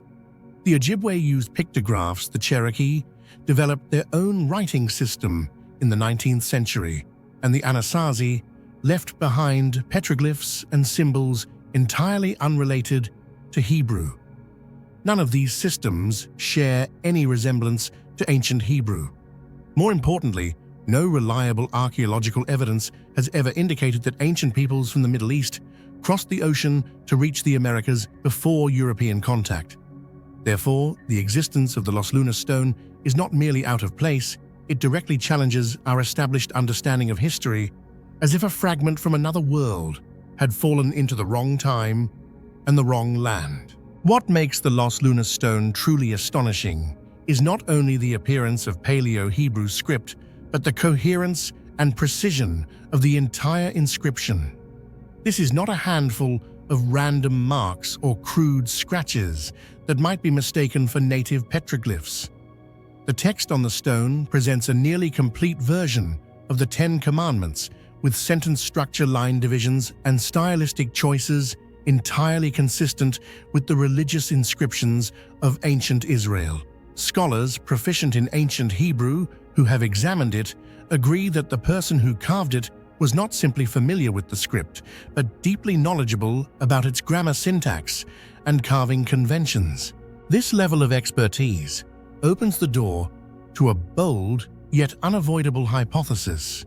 Could a group of ancient Israelites have crossed the ocean and reached North America thousands of years ago? If true, such a possibility would not merely add a new chapter to history, it would rewrite humanity's entire historical narrative. The debate over the true age of the carvings on the Los Lunas stone remains one of the most heated aspects of this entire mystery. Skeptics argue that the inscription is merely a 19th century creation, carved by someone knowledgeable in ancient Hebrew. However, when pressed for concrete proof, they immediately face a major obstacle: the degree of weathering on the grooves. Many geologists who have examined the stone firsthand note that the lines are deeply worn, the edges rounded, and the surface visibly eroded, features that typically develop only after many centuries. Although skeptics counter that basalt can weather quickly in New Mexico's dry, hot climate, it still doesn't explain why the carvings appear so uniformly, naturally, and convincingly old. This contradiction has fueled decades of debate, without either side reaching a definitive conclusion, leaving the stone's age suspended as an unresolved mystery between two entirely opposing possibilities. What deepens the mystery even further is the stone's complete lack of contextual artifacts. There are no tools, no pottery fragments, no nearby structures belonging to any non-indigenous group. A supposedly ancient inscription standing alone in the desert without its archaeological home is extraordinarily unusual. In archaeology, every artifact requires contextual evidence to determine its age and origin. Yet Los Lunas is isolated, making analysis nearly impossible. The discovery history of the Los Lunas stone only deepens the mystery. Late 19th century settlers mentioned its existence, yet there are no official documents, surveys, or reports confirming when it was first seen. This ambiguity opens the possibility that a 19th century scholar, someone knowledgeable in ancient Hebrew, might have carved the inscription as a linguistic exercise or a personal act of devotion. But if that were true, the next question becomes even harder to answer. Who was this person? There are no records of anyone in the region at that time possessing the ability to read and write Paleo-Hebrew, nor any plausible reason for someone to carry tools up a remote mountainside and carve a long, detailed text that almost no one would ever notice. The absence of any credible candidate makes this hypothesis seem both reasonable and nearly impossible to prove. The carvings on the Los Lunas stone reveal a level of technique far beyond a simple hoax.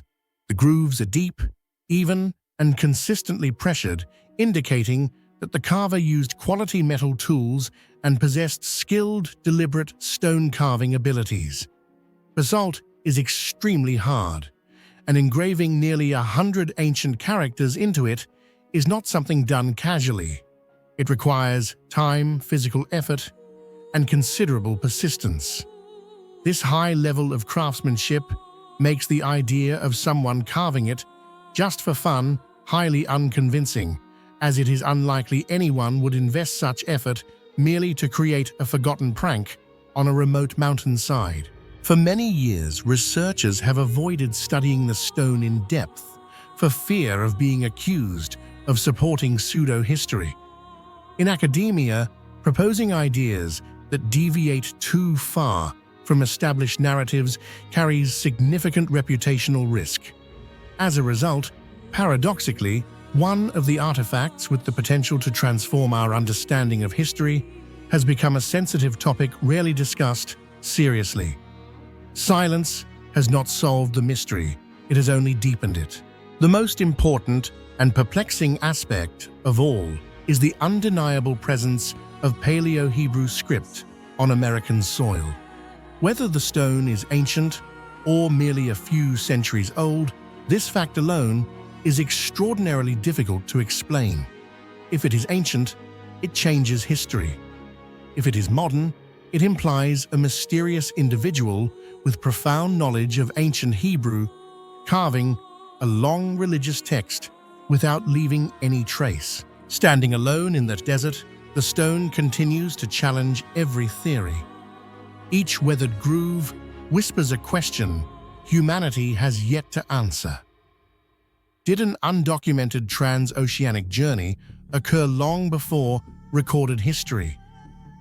Or is this the work of a modern individual so skilled that they managed to fool generations of archaeologists? Until conclusive evidence emerges, the Los Lunas Decalogue stone will remain what it has always been, a mystery in the heart of America, where an ancient script from the Middle East has somehow crossed time, space, and historical logic to appear where no one expected it.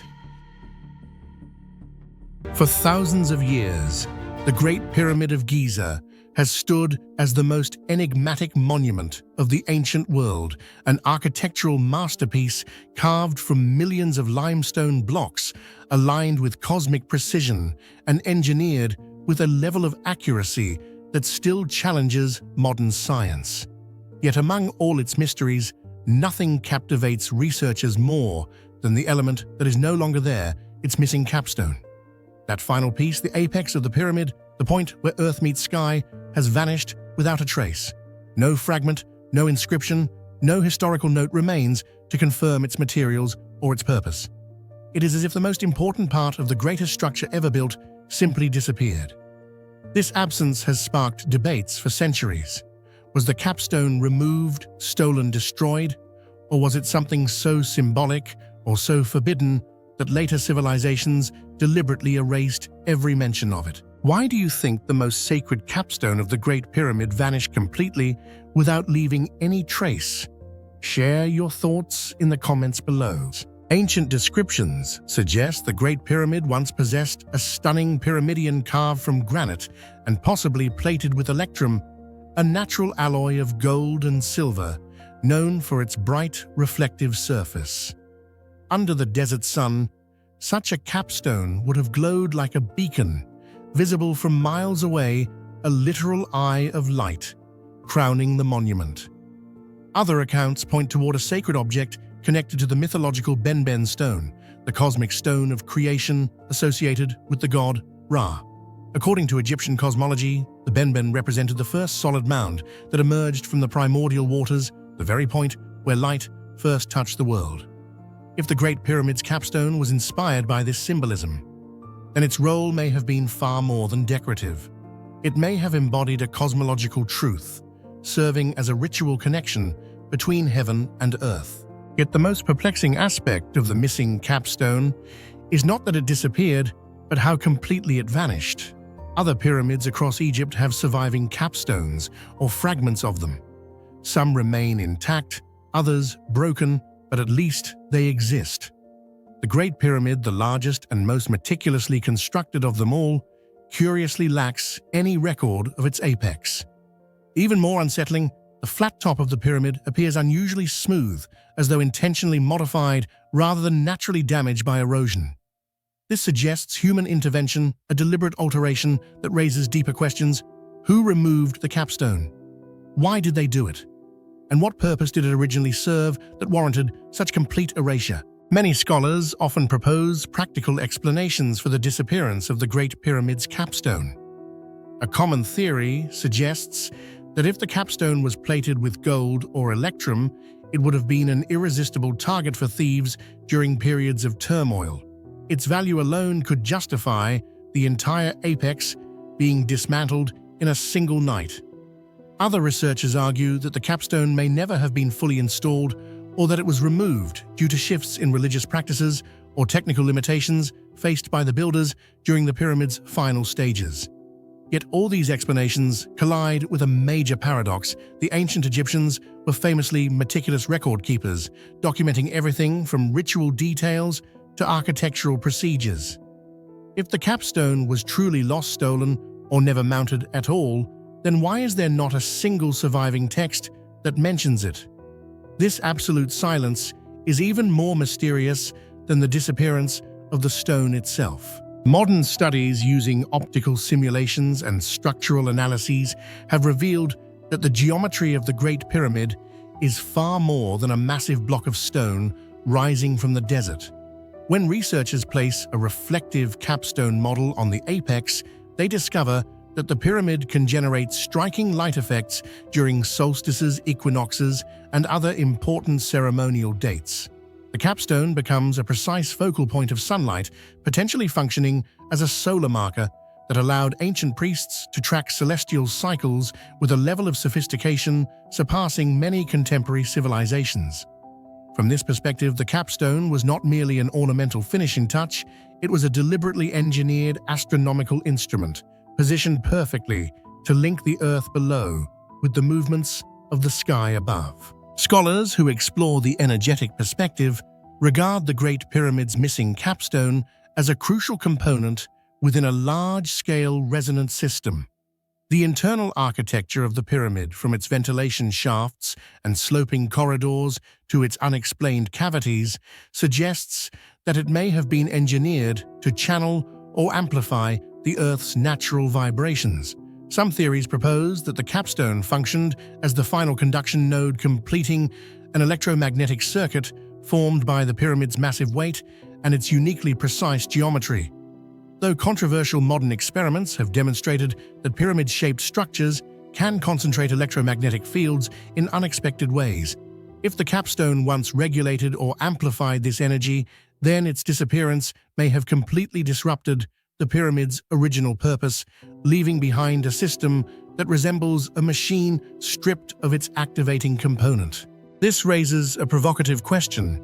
Could we be standing before the remnants of an ancient technology far more sophisticated than anything we can currently reproduce? But among all possibilities, one question towers above the rest. What was the true purpose of the capstone? What did the ancient builders intend for the final stone, the crowning element of a monument aligned to the stars, constructed with impossible precision and designed to outlast ages? The most compelling mystery lies in the symbolic power of the apex. In Egyptian iconography, the pyramid was a sacred mountain, a bridge between mortal life and eternity. The capstone represented the moment of ascension, the convergence point where the pharaoh's soul joined the gods. It was the summit of transformation. If so, then removing it may have been an act of profound religious significance, perhaps a ritual concluding the pyramid's function after its purpose was fulfilled.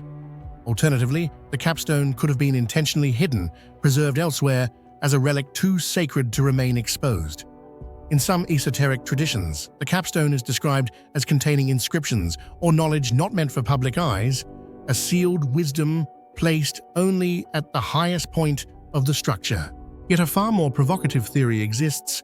The Great Pyramid may never have been meant to be completed in the traditional sense. The missing capstone could symbolize the unfinished journey of humanity, the idea that enlightenment, the perfected pinnacle of knowledge, is eternally out of reach. In this interpretation, the capstone is not missing. It was never truly part of the physical structure. Instead, it represents something intangible, a philosophical apex, a spiritual ideal, a cosmic key that cannot be carved from stone. Still, none of these theories fully satisfy the lingering strangeness surrounding the missing capstone. The silence in Egyptian records the flawless flat surface at the pyramid's top, the complete absence of physical fragments, and the symbolic weight of the apex all imply that the capstone's original purpose was not merely functional nor decorative, it was deeply intentional, deeply conceptual, and perhaps deeply hidden. Thus, the central question persists like a shadow that refuses to fade. What was the Great Pyramid designed to accomplish with its capstone in place? Was it a sacred instrument, a celestial marker, an energetic device, a royal emblem, or a message encoded in stone? The truth may lie somewhere between religion, astronomy, geometry, and myth, a convergence as precise as the pyramid's own alignment to the stars. Whatever its purpose, the missing capstone serves as a reminder that even the most monumental achievements of ancient civilizations contain secrets we are still not ready or not meant to understand. And until the day evidence emerges, the apex of the Great Pyramid will remain the greatest missing piece of the world's oldest and most enduring puzzle. In the ancient traditions of the Hopi people on the dry plateaus of Arizona, there exists a story many scholars regard as one of the strangest and most perplexing legends in the Americas, the myth of the ant people.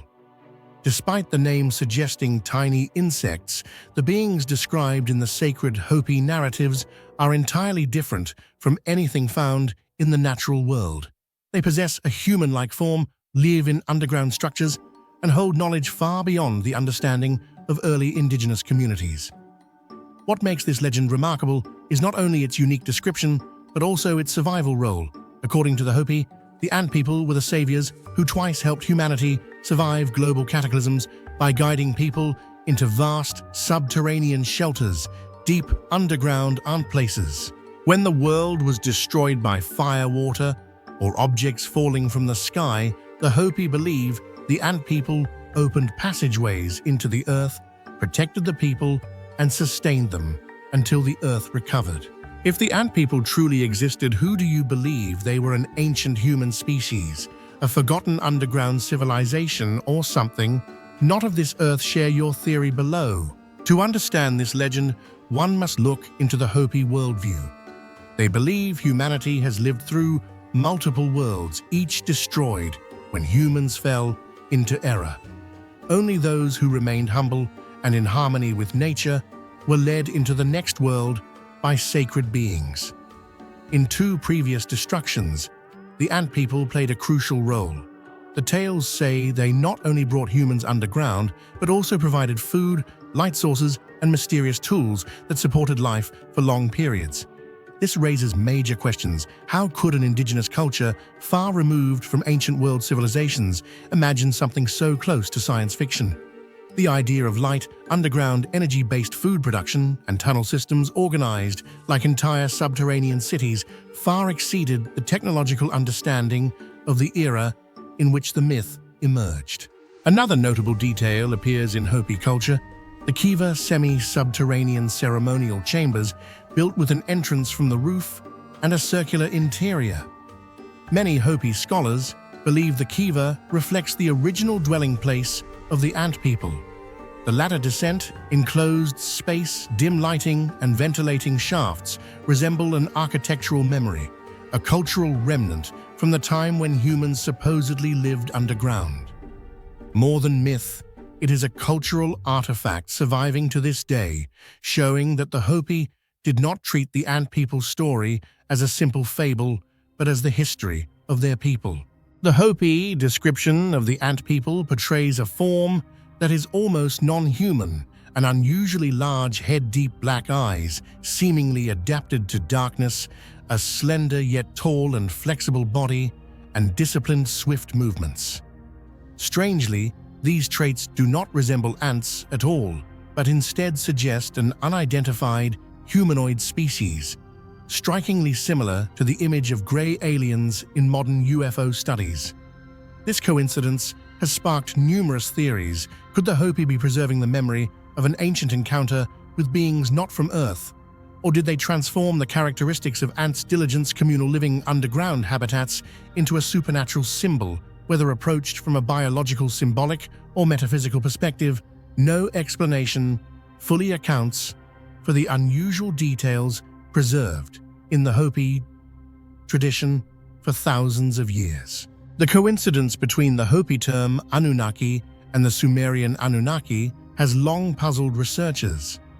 In the Hopi language, Anu means ant, and Naki means friend or person, completely unrelated to Sumerian linguistics. Yet both cultures describe beings possessing extraordinary knowledge who did not live among ordinary humans. This raises a deeply intriguing question.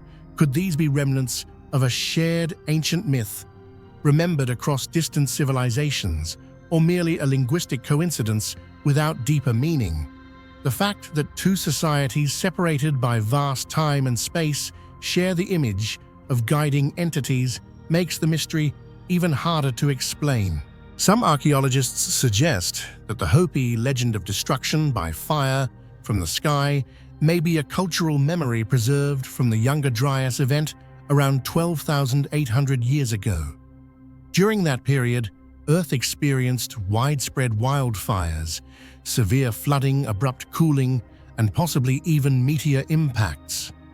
Remarkably, the Hopi description aligns closely with what modern science has uncovered. Although this does not prove the ant people ever existed, the similarities indicate that the legend may preserve a real memory of a prehistoric catastrophe passed down for thousands of years through symbolic storytelling. The greatest question surrounding the entire Hopi legend is who were the ant people truly? This is not merely a religious or cultural mystery, but a challenge to modern anthropology and archaeology. If they were an extinct, ancient human species that lived deep underground for generations, it would mean our understanding of human evolution is missing a crucial chapter. A population adapted to darkness could naturally develop large eyes for gathering light, pale skin from lack of sunlight, and slender, agile body traits that align with the Hopi descriptions. But if the ant people were an advanced ancient civilization, they might have constructed vast underground shelters to survive global catastrophes, their legacy later transformed into myth. Another perspective suggests they are purely symbolic, representing perseverance, discipline, and the organized structure that the Hopi deeply value. Yet the most controversial theory claims the ant people are memories of an ancient contact event with non-earthly beings. Their ability to provide light, create food, and guide humans into deep subterranean refuges resembles technologies far beyond the capabilities of early societies. Although unproven, this theory remains compelling, for it suggests humanity may not have been alone in the past and may once have been guided by beings that modern science still cannot explain. In the end, what keeps the ant people myth alive for thousands of years is not that it answers the question, who were they, but that it keeps the question open. The Hopi do not attempt to explain it scientifically or mystically. They simply repeat the teachings of their ancestors as part of humanity's story. These tales are not mere mythology, but a doorway into the unknown past. The ant people may have been humans, god symbols, or beings far beyond imagination, but regardless of what they were, their presence in Hopi tradition raises one of humanity's greatest unanswered questions. Are we truly the only beings who have ever lived on this earth, or were there others dwelling in the darkness below who saw what we have forgotten? Amid the ancient forests and valleys of central Mexico stands one of the most debated sculptures in all of American archaeology, a massive stone figure believed to represent Tlaloc, the Aztec rain god, who governed storms, rainfall, and agricultural fertility. Yet the most striking detail is that no definitive evidence has ever confirmed that this statue truly depicts Tlaloc. On the contrary, the deeper scholars study it, the more anomalies they uncover its artistic style. Material origin and intended function all raise more questions than answers. Together, these oddities create a thick veil of mystery around the statue like fog, surrounding the memory of vanished civilizations. If this statue wasn't meant to portray Tlaloc, who or what do you think it was originally created for? Tell us your theory in the comments below. This massive statue, weighing nearly 170 tons, was carved from a single block of basalt, and the most puzzling detail is that it appears to have been transported across dozens of kilometers of rugged, mountainous terrain. In an era without practical wheeled vehicles, without large draft animals, and certainly without metal tools strong enough to work such hard stone, moving a monolith of this scale becomes a profound mystery that challenges conventional logic. Existing theories remain speculative, from dragging it on wooden sleds to mobilizing hundreds of people in coordinated labor, but none are supported by solid archaeological evidence. This technical impossibility has led many scholars to believe the statue must have held extraordinary ceremonial or religious significance, powerful enough for ancient people to commit immense effort to a construction that would have been nearly impossible with the technology available at the time. When researchers closely examined every contour of the statue, they realized its sculptural style was almost entirely disconnected from the established artistic conventions of the Aztec world. Typical depictions of Tlaloc in Aztec art carry unmistakable symbols, lightning motifs, raindrop patterns, ritual vessels, and swirling designs representing clouds and water. Yet this statue features large circular goggle eyes, an O-shaped open mouth, and bold, heavy geometric forms, traits strongly associated with Teotihuacan, a civilization that flourished centuries before the Aztecs. Some details even evoke Olmec influence, the mother culture of Mesoamerica, renowned for its imposing monolithic sculptures. This strange fusion of multiple artistic periods makes the statue an extraordinary anomaly. The question is no longer why does it differ from Aztec art, but rather, was it ever Aztec to begin with? It is entirely possible that the Aztecs merely inherited this monument from a far older civilization, one that vanished so completely that only faint artistic traces remain carved into massive stones. Adding to the confusion is the fact that proper archaeological records for the statue are essentially non-existent. Although many sources state that it was found in Coatlinchan, no official excavation logs, stratigraphic reports, or documented dig photographs exist. This complete absence of scientific documentation has led many researchers to suspect that the discovery site was not the statue's original location. It may have been moved many times throughout history, passing through different communities and serving different purposes. Its true original home may lie far from where it was eventually found. The erosion marks on the statue's surface suggest that they were not caused by ordinary weathering, but rather resemble the patterns produced by powerful, long-flowing water. This has led many scholars to believe the monument once stood beside a sacred water source, an ancient river, a ceremonial lake, or perhaps even a lost hydraulic structure. If this process occurred over hundreds or even thousands of years, the statue's true age may far exceed the Aztec period. However, because basalt cannot be directly dated using radiometric methods, all estimates remain speculative. The statue might be around a millennium old, but it could also be far more ancient, old enough to fall outside the established timeline of known civilizations in central Mexico. Another layer of mystery comes from the statue's ritual symbolism or lack thereof. A typical depiction of Tlaloc would include clear rain-related motifs, water jars, lightning bolts, swirling cloud patterns. This statue, however, lacks all of these. Instead, it projects an intense, almost haunting presence, large, unblinking eyes, a wide open mouth, and coarse, imposing geometric forms. Some scholars believe this means the figure does not represent Tlaloc at all, but a more primordial water deity, perhaps a natural force the Aztecs adopted but did not fully understand. The statue may have embodied the raw, uncontrollable power of water rather than the anthropomorphic rain god seen in later Aztec imagery. When the statue was transported to Mexico City in 1964, the people of Coatlinchan recalled that an unusual rainstorm fell at the exact moment the convoy began to move.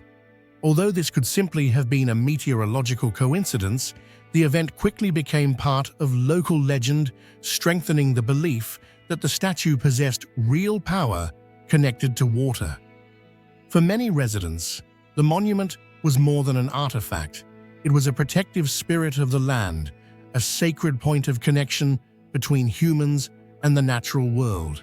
The greatest mystery of the Tlaloc statue does not lie in its massive weight or its unusual blend of artistic styles, but in a far more fundamental question: who did it truly represent, and for what purpose was it created? If the statue is not Tlaloc, then every assumption about its religious meaning collapses, instantly opening a vast realm of uncertainty that scholars have debated for more than a century without resolution. Some researchers believe the monument dates back to the Teotihuacan era and may depict a much older water deity, an original prototype that the Aztecs later adopted and renamed.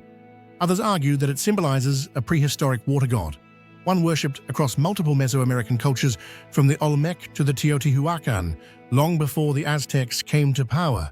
A more daring theory proposes that the statue is not a divine portrait at all, but rather a cosmic hydrological instrument, designed to track rainy seasons, agricultural cycles, or astronomical events linked to water. In this interpretation, the statue functions not only as a sacred icon, but also as an environmental observation tool, reflecting the ecological knowledge of the civilization that created it. Yet the most difficult and nearly impossible question remains: who carved this monument in the first place? If it was not the Aztecs, then it must belong to a civilization so ancient and so lost that it left behind nothing but silent stone monuments. This is the heart of the enigma, a remnant of a forgotten world abandoned by history, surviving only through colossal stones that defy time and challenge the limits of modern understanding. To this day, archaeologists, historians, and anthropologists continue to debate the statue's identity and purpose without reaching consensus. Too many aspects remain unanswered: why its style blends multiple cultures, why its age is impossible to determine precisely, why the water erosion marks are so pronounced, and above all, why ancient people erected such a monumental figure in a sacred location. The Tlaloc statue is not merely a religious relic, it is a gateway into the forgotten memories of vanished civilizations. And its unsolved nature is precisely what gives it power, a reminder that no matter how advanced modern science becomes, ancient mysteries still linger far beyond our full understanding.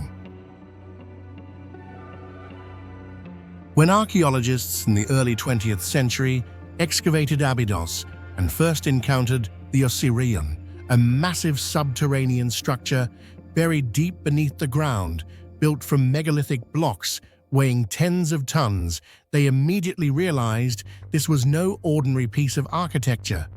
It sits directly behind the Temple of Setiwam. Yet it appears far more ancient, seemingly belonging to a completely different era. Everything about the Osiron contradicts what we know about New Kingdom architecture. Its lines are too rough, the stones too large, the walls left bare without inscriptions, and above all, its entire layout is underground, as if deliberately hidden to conceal a secret from a forgotten age. Why do you think the ancient Egyptians built a massive structure like the Osiron deep underground and left no inscriptions at all? Share your thoughts in the comments below.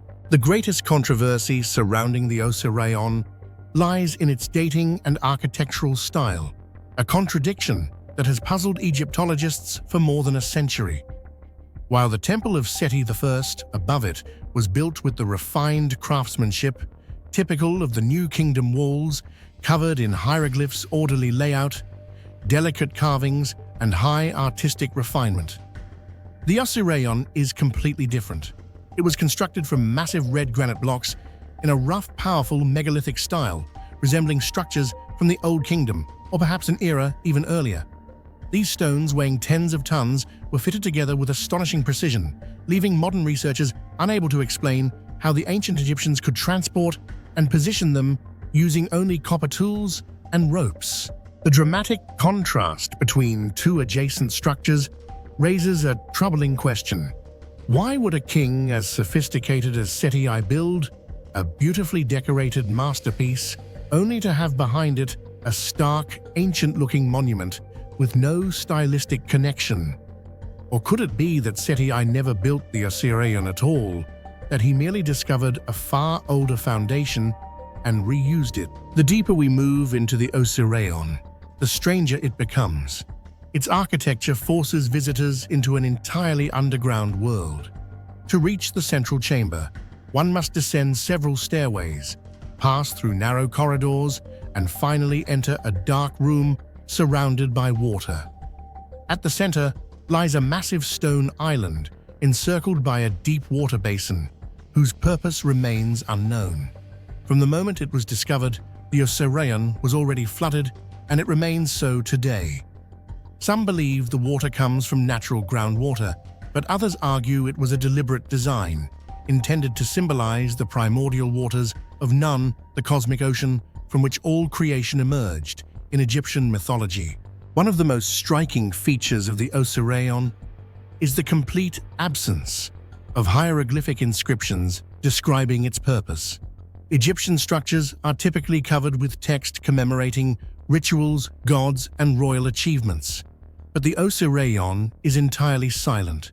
No inscriptions, no ritual scenes, no explanations. This silence has fueled even deeper mystery. Why would a structure built so close to the Temple of Seti Wafun, one of the most elaborately decorated temples in Egypt, contain no carvings at all? Was it not intended for public ritual? Was it built for an elite priestly class who needed no written guidance to understand its purpose? Many scholars link the Osiron to the Osiris Mysteries, a series of secret resurrection rites performed for those seeking spiritual rebirth. These rites were considered so secretive that they were never written down. This adds weight to the idea that the Osiron served as the stage for a symbolic reenactment of Osiris's death and rebirth.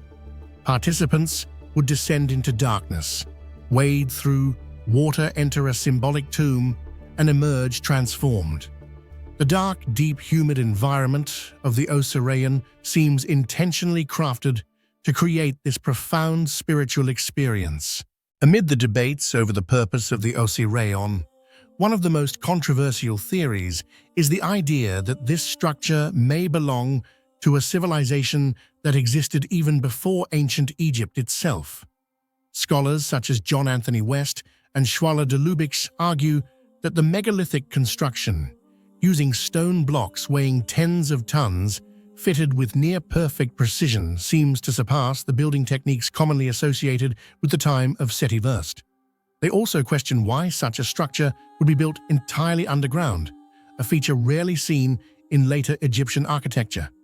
Although mainstream Egyptology rejects this pre-dynastic hypothesis, the stark stylistic differences between the Osiron and contemporary monuments keep the theory from being completely dismissed. So what truly was the purpose of the Osiron?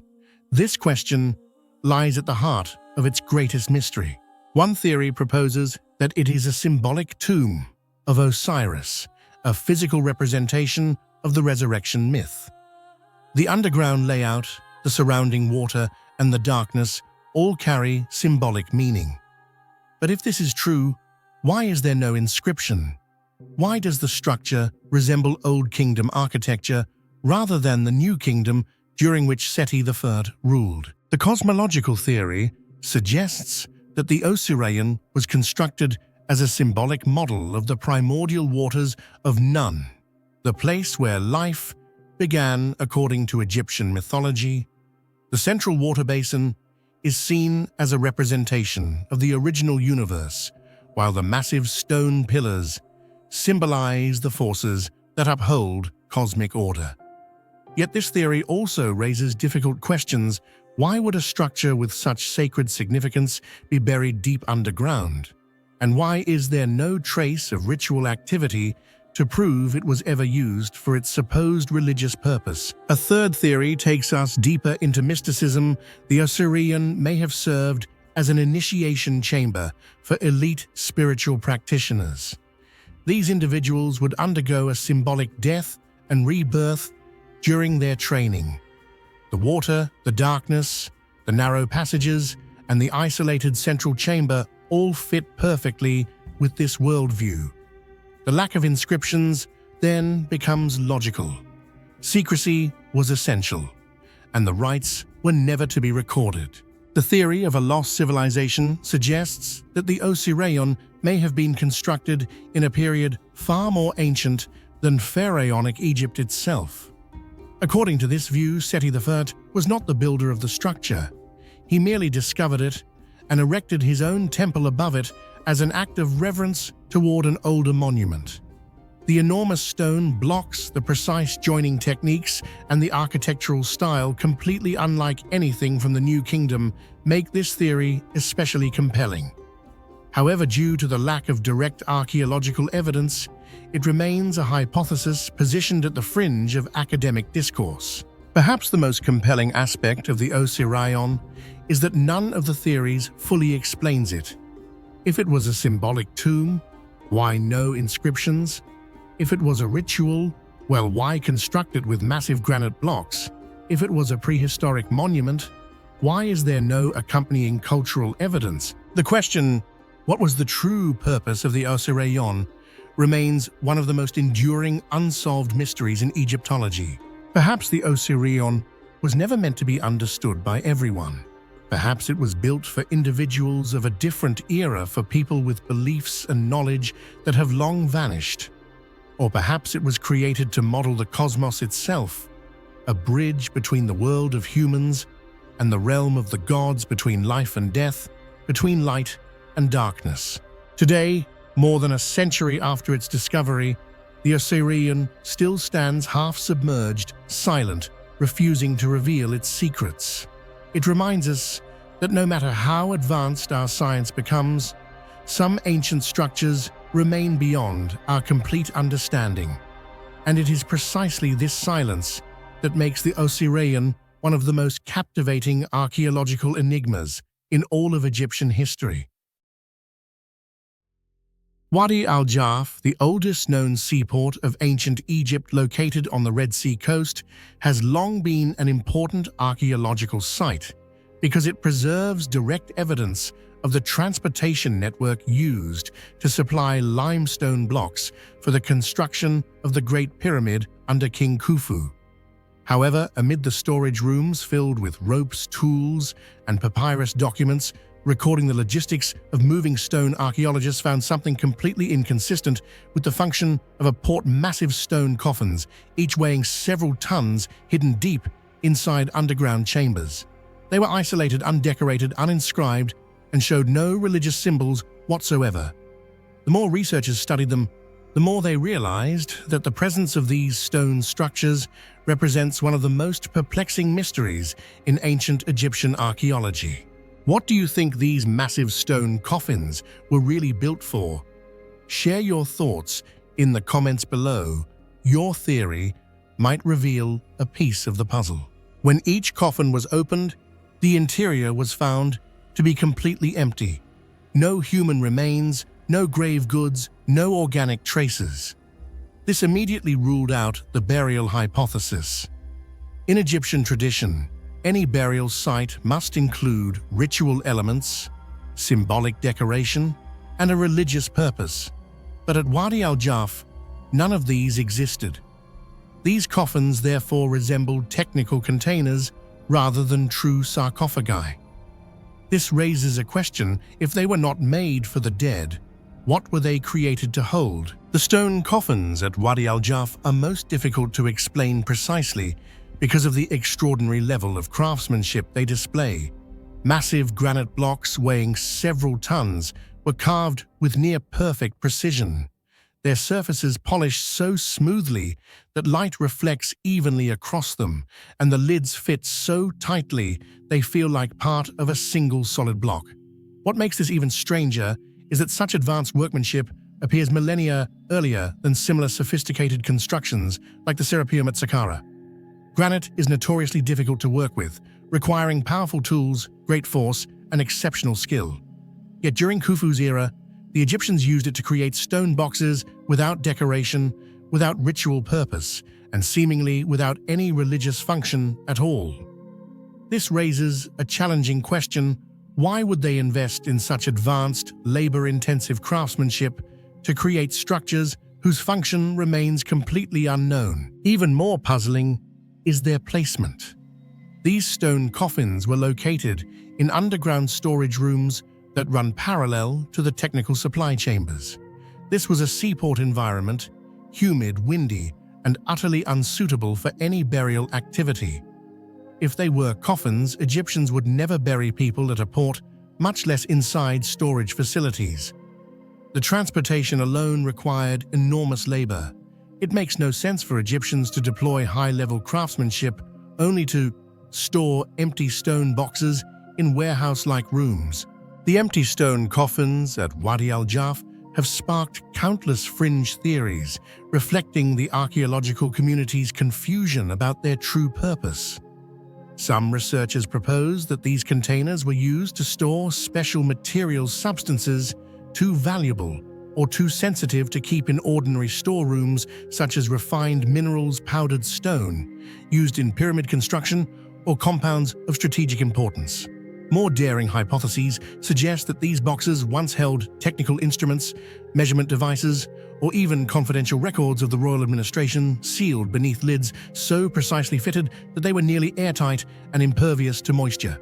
Yet no chemical or physical traces remain inside them, leaving every theory suspended in uncertainty, intriguing possibilities without a single piece of definitive evidence. The link between Wadi Aljaf and the Great Pyramid deepens the mystery. The Papyrus Mira Diaries of the Inspector Mira describes in detail how limestone blocks were transported from Tura to Giza for the pyramid's casing. This makes Wadi Aljaf a crucial logistical node in Khufu's monumental construction system. If the stone boxes are connected to pyramid construction, they may represent part of a technical process we no longer understand. But how? What did they store? What function did they serve? No one knows. The complete absence of inscriptions or religious markings renders the coffins anonymous in every sense. Egyptians were meticulous about honoring the dead names, titles, and prayers were always inscribed to protect the soul. But at Wadi Aljaf, all of this is missing. No names, no indicators of ownership, no ritual context. This almost entirely eliminates the burial hypothesis. From all these unusual clues, the core question grows increasingly compelling. What did these stone coffins actually contain? This question concerns not only their physical contents, but also the role these containers played in the technical and organizational mindset of ancient Egypt. If they stored vital materials, what kind required multi-ton granite protection? If they held technical documents, blueprints, formulas, records, why has no trace survived? If they held tools, devices, or sensitive objects, why store them at a port, a busy hub?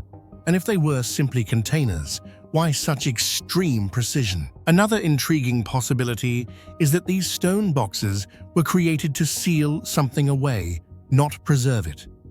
In Egyptian history, sealed chambers were typically religious or security-related. But Wadi Aljaf shows no religious context. This raises the possibility that Egyptians may have been isolating something dangerous or highly sensitive. Yet again, there is no evidence. The mystery intensifies because none of the coffins contain anything. They are all empty. The only way to know what was inside would be to detect chemical or physical residue, but time and the marine environment have erased everything. This leaves two possibilities. One, they once stored something, but it was removed or decayed completely. Two, they never stored anything, and their true purpose is embedded in their design or placement rather than their contents. But the second idea is hard to accept. No civilization invests enormous resources in multi-ton granite containers for no reason, least of all the Egyptians. Thus, the mystery of Wadi Aljaf lies in the fact that all clues exist, yet none align.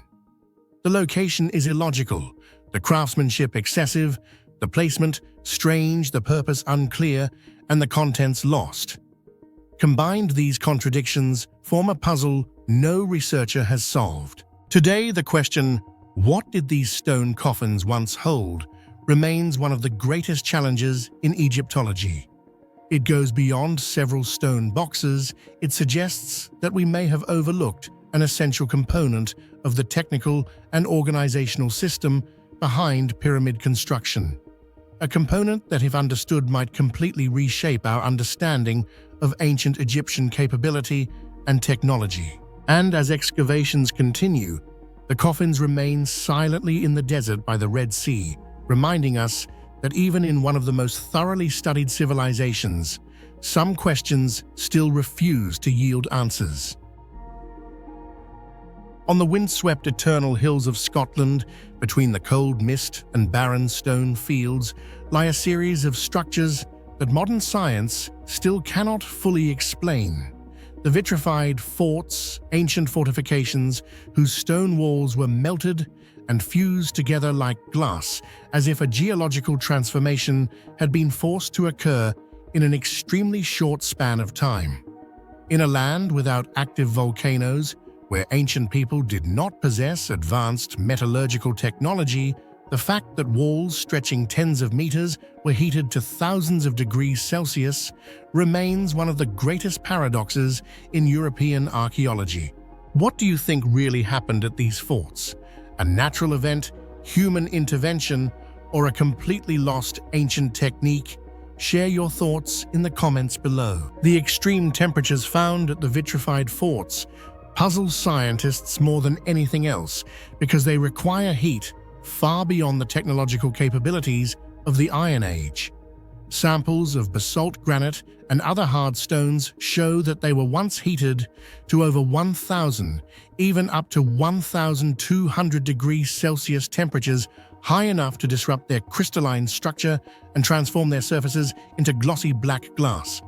To achieve such heat, humans would need large-scale metallurgical furnaces with controlled airflow, stable fuel supplies, and the ability to maintain intense heat for many hours.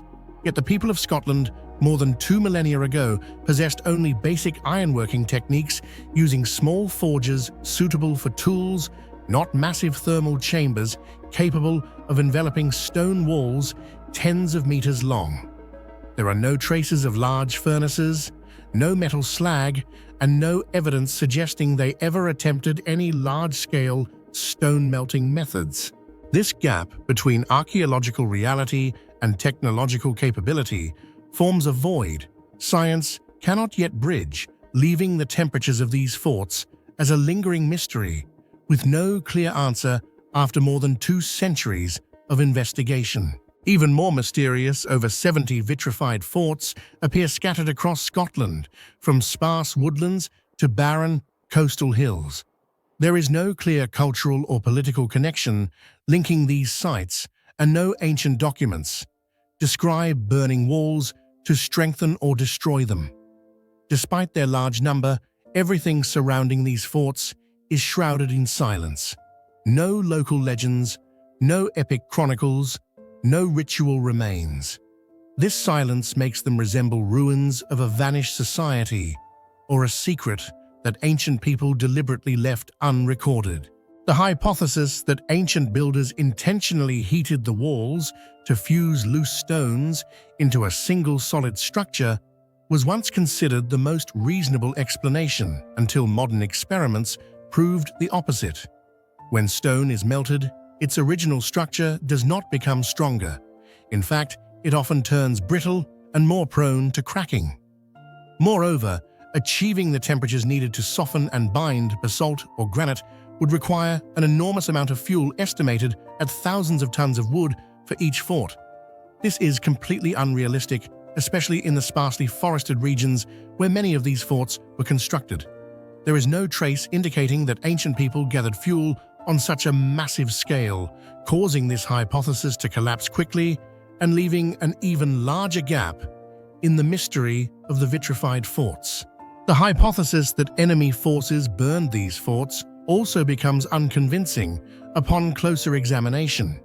In ancient warfare, fire could destroy wooden structures, but it could never reach the extreme temperatures required to melt basalt or granite. Moreover, The vitrification marks on the walls are distributed very evenly, stretching across large sections, an unusual consistency that could not arise from the chaos of an attack. If the fires had been caused by warfare, the damage would be scattered and irregular, not producing the large-scale melting observed at these sites.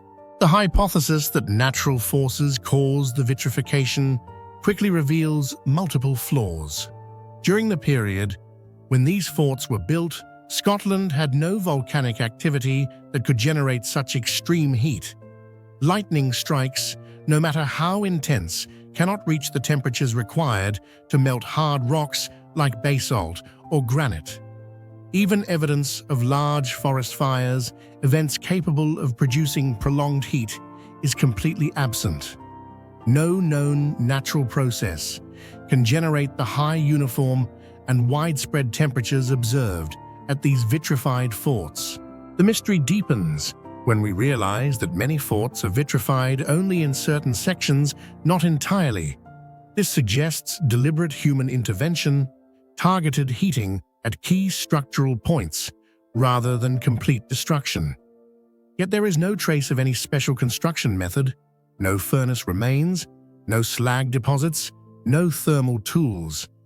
The process appears unlike anything modern science has been able to replicate. For more than 2 centuries, archaeologists have attempted to recreate the vitrification phenomenon by building experimental walls and burning them with wood, yet every effort has failed. The generated heat consistently fell short of the required temperatures, and even prolonged burning could not melt the stones the way it occurred in the original forts.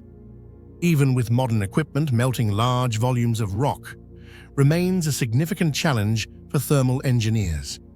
If we today, with advanced technology and comprehensive scientific knowledge, still cannot replicate this effect, the mystery only deepens. How did ancient people achieve something that continues to exceed our capabilities? The greatest mystery of the vitrified forts does not lie in the melted stone walls themselves, but in the unanswered question at their core: who created this phenomenon and for what purpose? For decades, researchers have proposed a multitude of theories, yet each one only deepens the confusion rather than resolving the enigma. One group of scholars believes that ancient Scots once possessed a completely lost construction technique, possibly involving the manipulation of airflow-controlled pressure or the creation of large thermal chambers surrounding the fort walls. If they truly mastered such a method, it would have been sophisticated enough to be considered a form of ancient thermal engineering. But this notion raises a paradox. If the technique existed, why did it disappear without a trace? Why was it not applied to other structures? And why is there no written record or oral tradition mentioning it? Another hypothesis centers on ritual or symbolic power. Melting stone, transforming a rigid material into glass, may have been a dramatic display of supernatural authority used to mark territory or signify dominance. If this interpretation is correct, vitrification was not meant to strengthen the fort, but to serve as a sacred declaration. However, the absence of religious artifacts, ceremonial objects, or associated structures makes this explanation increasingly fragile. Some bolder researchers suggest that these forts may have undergone an ancient wartime catastrophe involving heat-based weaponry that no longer exists today. Certain Celtic legends describe blazing battles against northern enemies, battles fueled by flames, unlike any naturally occurring fire. Yet archaeology has found no evidence to support the presence of advanced thermal weapons in ancient Scotland. Finally, more radical but undeniably intriguing theories propose that the vitrified forts may be remnants of knowledge far ahead of their era, inherited from a vanished civilization, or the result of a natural phenomenon that modern science has never observed. Some speculate about anomalous magnetic fields, atmospheric energy discharges, or rare geological reactions, but all such possibilities lack solid evidence and only make the mystery broader. After centuries of debate, the question who created this phenomenon and for what purpose remains unanswered. No evidence, no legends, no consistent technical pattern. Only silent walls of melted stone standing cold beneath the wind, challenging anyone who seeks the truth. The vitrified forts are not merely archaeological puzzles. They remind us that human history still contains vast shadows we have yet to illuminate. Perhaps when the last flame that once melted those walls died out thousands of years ago, their secret faded, with it leaving behind one of the greatest unanswered mysteries of ancient Europe. In the barren deserts of Arizona, where scorching winds sweep across cracked red earth, and where thousands of years of indigenous history show no traces of maritime traditions, researchers have found something astonishing. Large stone objects shaped exactly like the ship anchors used by ancient Mediterranean civilizations. Discovering these stone anchors in a region completely landlocked and thousands of kilometers from the ocean has forced archaeologists into confronting an unprecedented paradox. These stones are in the wrong place at the wrong time and within the wrong culture. They appear like misplaced fragments in the broader historical tapestry of the Americas. What do you think about this paradox? Where do you believe these stone anchors in the Arizona desert truly came from?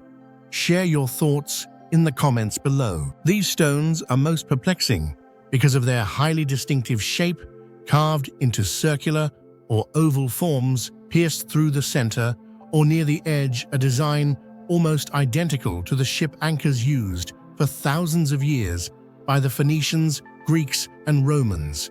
The similarity lies not only in the overall form, but also in the proportions, hole placement, and workmanship, making it difficult for many experts to believe this could be mere coincidence. These Mediterranean civilizations lived half a world away from Arizona, and no verified archaeological evidence suggests they ever reached the Americas.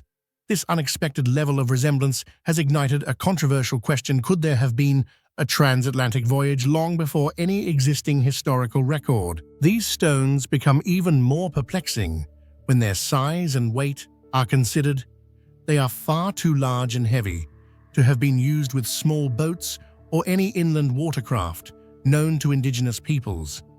Some are so massive that they would only make sense on large seafaring vessels, something entirely inconsistent with cultures like the Hohokam or ancestral Puebloans who had no tradition of shipbuilding or large-scale water travel. If these stones were truly created by indigenous groups, an immediate question arises: why would they invest so much effort into carving objects weighing hundreds of kilograms without leaving any trace of their use? The contradiction between the objects and the cultural context only deepens the mystery surrounding them. The anchors were not found alongside any meaningful archaeological context. No pottery, no metal tools, no habitation debris, no associated sediment layers. They lie scattered across empty terrain, as if abandoned during a journey erased from the historical record. Stone cannot be directly dated using conventional methods, and the lack of accompanying artifacts makes any attempt at determining their age futile. This absence of context only deepens the mystery surrounding them. The hypothesis that Arizona once had large enough lakes to justify the use of these stone anchors may sound reasonable at first, but upon closer examination, it quickly collapses. Even though the ancient climate was wetter, the inland lakes in the region were never deep or expansive enough to require Mediterranean-style anchors weighing dozens of kilograms. No geological models or sediment evidence indicate the existence of waterways large enough to justify the creation of such massive objects. Attempting to link these anchors to ancient lakes not only lacks scientific basis, but also reinforces the sense that they belong to an entirely different narrative, one that remains unexplained in the known history of the region. The hypothesis that these stone anchors are remnants of an ancient Mediterranean expedition has long sparked fierce debate, yet it remains the most frequently discussed theory. Supporters argue that the resemblance between the Arizona anchors and those used by the Phoenicians or Greeks is far too strong to be dismissed as coincidence. They imagine a transatlantic voyage entering Mexico and then moving inland by following prehistoric river systems. However, the greatest obstacle is the complete silence of archaeology. No metal tools, no inscriptions, no traces of settlements, and no accompanying artifacts of any kind. Only the heavy stones remain standing as incomplete, enigmatic evidence of a journey that history has never recorded. The reuse hypothesis suggests that these stones were not originally anchors, but were later drilled and modified by another group. However, upon closer inspection, the workmanship shows techniques strikingly similar to ancient Mediterranean styles, from the way the edges were ground to the carved grooves to the placement of the holes, details unlikely to appear by coincidence. This raises a major question. Why would an indigenous group, or even modern people, deliberately replicate the exact design of Phoenician or Roman anchors when they had no corresponding maritime needs? The absence of any practical purpose makes this hypothesis academically safe, yet ultimately highly unconvincing. The way these stones are distributed across Arizona has led some to speculate that they fell along a travel route. This imagery evokes a mysterious expedition, pushing deep into the continent only to vanish without a trace, leaving behind a handful of anchors as the sole evidence of its passage. The less information available, the more compelling the central question becomes: who made this journey? Whether approached from the angle of transoceanic contact or indigenous development, all interpretations collapse. If these are real ship anchors, a desert is the least likely place for them to appear. If they were indigenous tools, no known culture fits their style, function, or technology. And if the resemblance to Mediterranean anchors were mere coincidence, it would be an extraordinary and statistically improbable one. Conservative archaeologists classify them as anomalies, unresolved outliers that cannot yet be assigned to any cultural or historical framework. Due to insufficient data, no strong conclusions can be drawn. Yet this very silence creates a vacuum where alternative theories flourish. Some people view the stones as suppressed evidence of ancient ocean voyages, while scholars cautiously await further discoveries. These stones stand as reminders that history may be less complete than we assume. They hint at a journey, a civilization, or at least a purpose that we do not yet understand. Until new discoveries provide clarity, the stone anchors of Arizona remain symbols of a lost story, a chapter of human history never written or perhaps erased by time itself. Ultimately, the greatest unanswered question is, what were these stones truly used for and who created them? If they are genuine ship anchors, why do they appear in a place with no ocean in sight? Who transported them into the desert? By what means? For what purpose? But if they are not anchors at all, the mystery grows even deeper. Why did an indigenous culture create heavy stone objects with precision-drilled holes and leave behind no evidence of their usage? No known North American culture made anything comparable. Both lines of reasoning contradict themselves and lead nowhere. This impossibility from every angle is precisely what makes Arizona's stone anchors one of the most persistent and perplexing archaeological mysteries in North America.